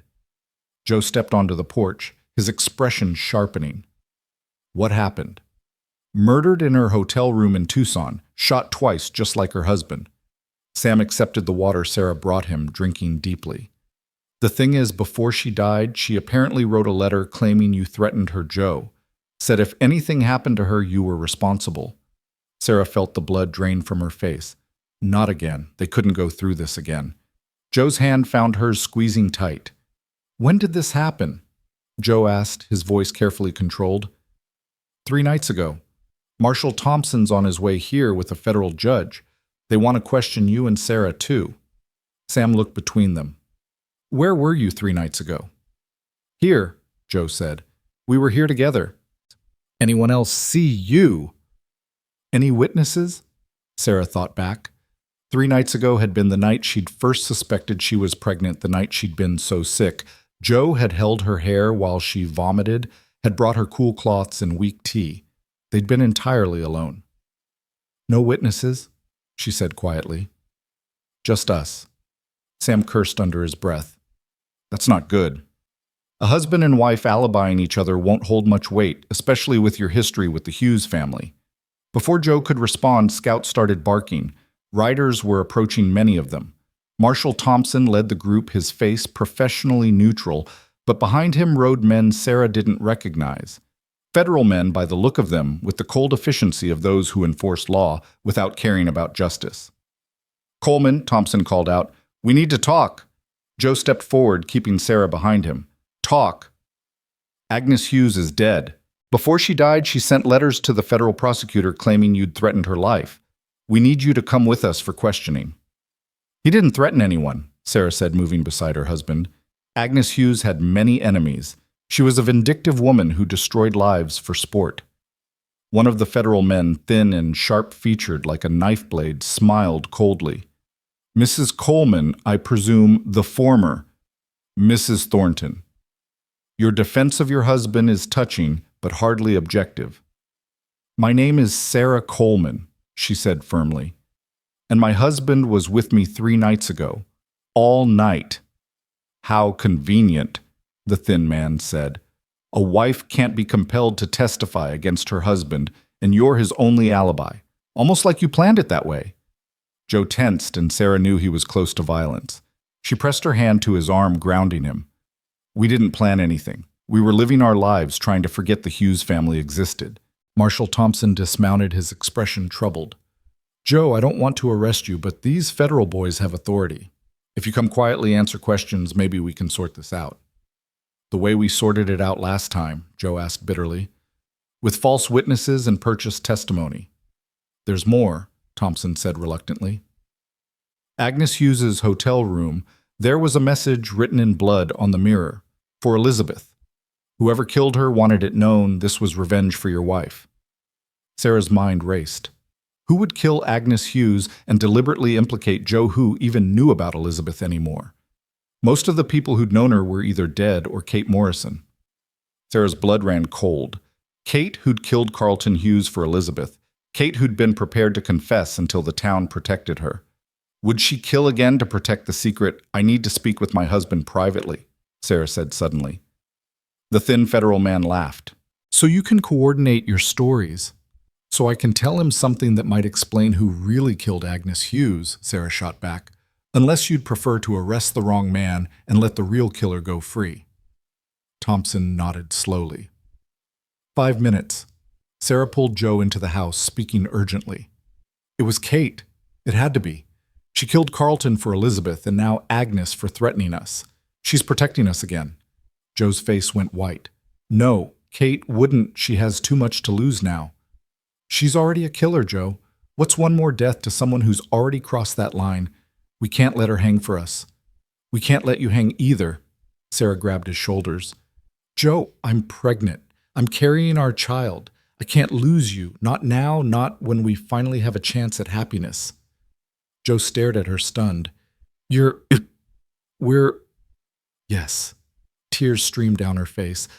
So please, please don't sacrifice yourself for some misguided sense of honor. Our baby needs a father. Joe pulled her against him, holding her so tight she could barely breathe. A baby, he whispered against her hair. Our baby. A sharp knock interrupted them. Time's up, Thompson called. They emerged to find the federal men growing impatient, but before anyone could speak, another rider appeared on the horizon. Doc Morrison, riding hard, his medical bag bouncing against his saddle. "Marshal," he called out, breathless. "I have information about Agnes Hughes's death." The thin federal man sneered. "Another convenient alibi from the helpful townspeople." "No," Doc Morrison said, dismounting heavily. "A medical opinion. I've just come from Tucson. The federal coroner let me examine Agnes Hughes's body." "That's highly irregular," the thin man protested, "but legal with Marshal Thompson's permission, which he gave." Doc Morrison pulled out a notebook. Agnes Hughes was killed with a .32 caliber pistol, not the .44 that killed her husband. The angle of the wound suggests someone significantly shorter than her shot upward, and most importantly, she had defensive wounds on her hands and laudanum in her system. "What does that mean?" Thompson asked. "It means she knew her killer. She let them close enough to drug her tea, but fought when she realized their intent." Doc Morrison looked directly at Joe. "Mr. Coleman is 6 feet tall and owns only .44 caliber weapons. He's also never been known to use laudanum." "He could have acquired these things," the thin federal man argued.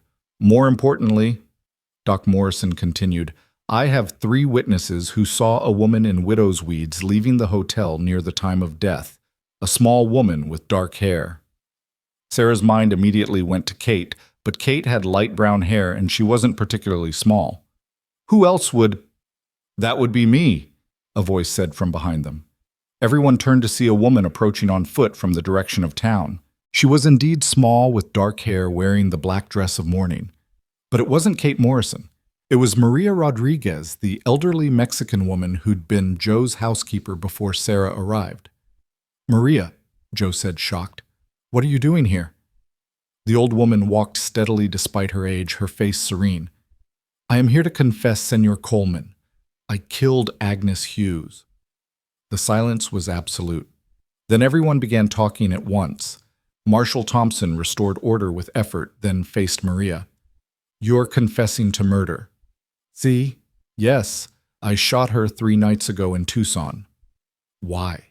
the thin federal man demanded. Maria's dark eyes flashed. "Because she was evil. Because she tortured her husband's victims with her presence. Because she would not stop until Senor Coleman was destroyed." "You didn't even know Elizabeth Coleman," Thompson said, confused. "No, but I knew Lucia Valdez and Carmen Reyes and my own daughter Rosa." Maria's voice broke on the last name. "All women Carlton Hughes destroyed before he ever touched Elizabeth Coleman. All women who died by their own hands rather than live with what he did to them." Sarah gasped. 3 more victims, 3 more women driven to suicide by Hughes's violence. Maria continued, tears streaming down her weathered face. "I worked for the Hughes family for 20 years. I saw what he did. I kept silent because I needed the work, because my family needed the money. But when my own daughter became his victim and hanged herself in shame, I could not bear it anymore." "So you killed Carlton Hughes?" Thompson asked. "No, I was going to, but someone else did it first. I thought justice was finally done. But then his widow came here trying to destroy the one good man who'd stood up to her husband. She had to be stopped." "How did you even know she was in Tucson?" the thin federal man asked suspiciously. "I have family there. They work in the hotel. They told me she was staying there planning more evil against Senor Coleman." Maria reached into her pocket, and several men reached for their guns, but she only pulled out a rosary. "I put laudanum in her tea. I wanted her sleepy, peaceful, but she recognized me, started screaming about her husband, about how I'd stolen from them. So I shot her, twice, like someone shot him." "You wrote the message," Thompson said. "For Elizabeth." "For all of them. Elizabeth, Lucia, Carmen, Rosa. For all the women he destroyed and she enabled." Maria looked at Joe. "You tried to get justice the legal way, senor, but sometimes God's justice comes through other hands." The federal men huddled, conferring. Sarah held Joe's arm, feeling him tremble with shock and grief. This elderly woman had carried this burden, had committed murder for women long dead, for a justice the law would never provide. Finally, the thin federal man spoke. "Maria Rodriguez, you're under arrest for the murder of Agnes Hughes." Maria nodded calmly. I expected this. No, Joe said suddenly. She's confused. Her daughter's death affected her mind. She doesn't know what she's saying. I know exactly what I am saying, Senor Coleman. Maria smiled sadly at him. You are a good man. You deserve a good life with your good wife. Do not waste it on guilt for things that were not your fault. As Thompson prepared to take Maria into custody, Kate Morrison arrived in her carriage, Doc Morrison having clearly sent word. She took in the scene with one glance and went straight to Maria. You foolish, brave woman, she said softly. Maria looked at her knowingly. We do what we must for justice, no. Kate's eyes filled with tears, understanding passing between them. Two women who'd taken justice into their own hands, who'd crossed the line of law for the sake of right. I'll get you a lawyer, Kate said. The best possible. No need, Maria said peacefully. I am old. Prison or hanging, it makes no difference. My Rosa is waiting for me. As the marshals led Maria away, Sarah heard her whispering prayers in Spanish, her voice calm and certain. The crowd that had gathered parted silently, some crossing themselves, others simply bearing witness to this small woman who'd carried such terrible purpose. After they were gone, Joe sank onto the porch steps, head in his hands. All this death, he said hollowly, all this pain spreading out like ripples from one evil man's actions. Sarah sat beside him, taking his hand. Maria chose this, just like Kate chose to kill Carlton. You didn't make those choices. But they made them because of me, because of Elizabeth. No. Sarah's voice was firm. They made them because of Carlton Hughes and his evil. Maria's daughter died before Elizabeth did. She would have acted regardless. Sam, who'd been silent through everything, finally spoke. She's right, Joe. Evil creates its own consequences. Hughes created his own death through his actions. His widow created hers through her vengeance. You're just the excuse, not the cause. That night, as they lay in bed, Joe's hand resting wonderingly on Sarah's still flat stomach, he said, a baby. In all this death and darkness, we're creating life. Elizabeth would be happy for you, Sarah said softly.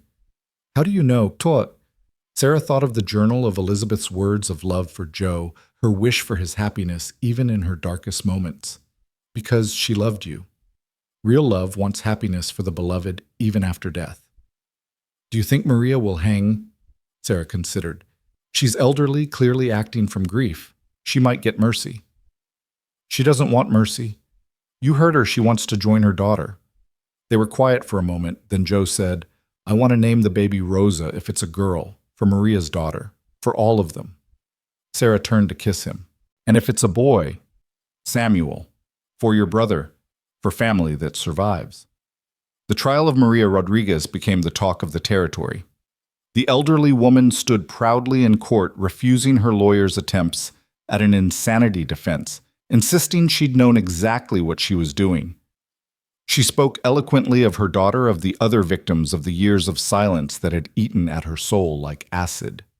The jury, 12 men who'd all known Carlton Hughes's reputation, took only an hour to deliberate. They returned a verdict of guilty, but with a recommendation for mercy. The judge, perhaps influenced by the crowd of women who filled his courtroom every day of the trial, sentenced Maria to life in prison rather than hanging. Maria received the sentence with dignity, but her health, already fragile, deteriorated rapidly in custody. She died 6 weeks later, peacefully in her sleep, Rosa's name on her lips. The prison chaplain said she'd been smiling. Sarah and Joe attended her funeral along with most of Cedar Ridge. Even Wade Garrison came standing at the back, his usual smirk replaced by something approaching respect. As they lowered Maria's simple coffin into the ground beside her daughter's grave, Reverend Mills spoke of justice and mercy, of the terrible choices love sometimes demands. Kate Morrison stood beside Sarah, both women understanding they were burying a sister in survival, a woman who'd done what they'd all thought of doing. She saved us, Kate said quietly. All of us. She saved herself, Sarah corrected, from the guilt of silence.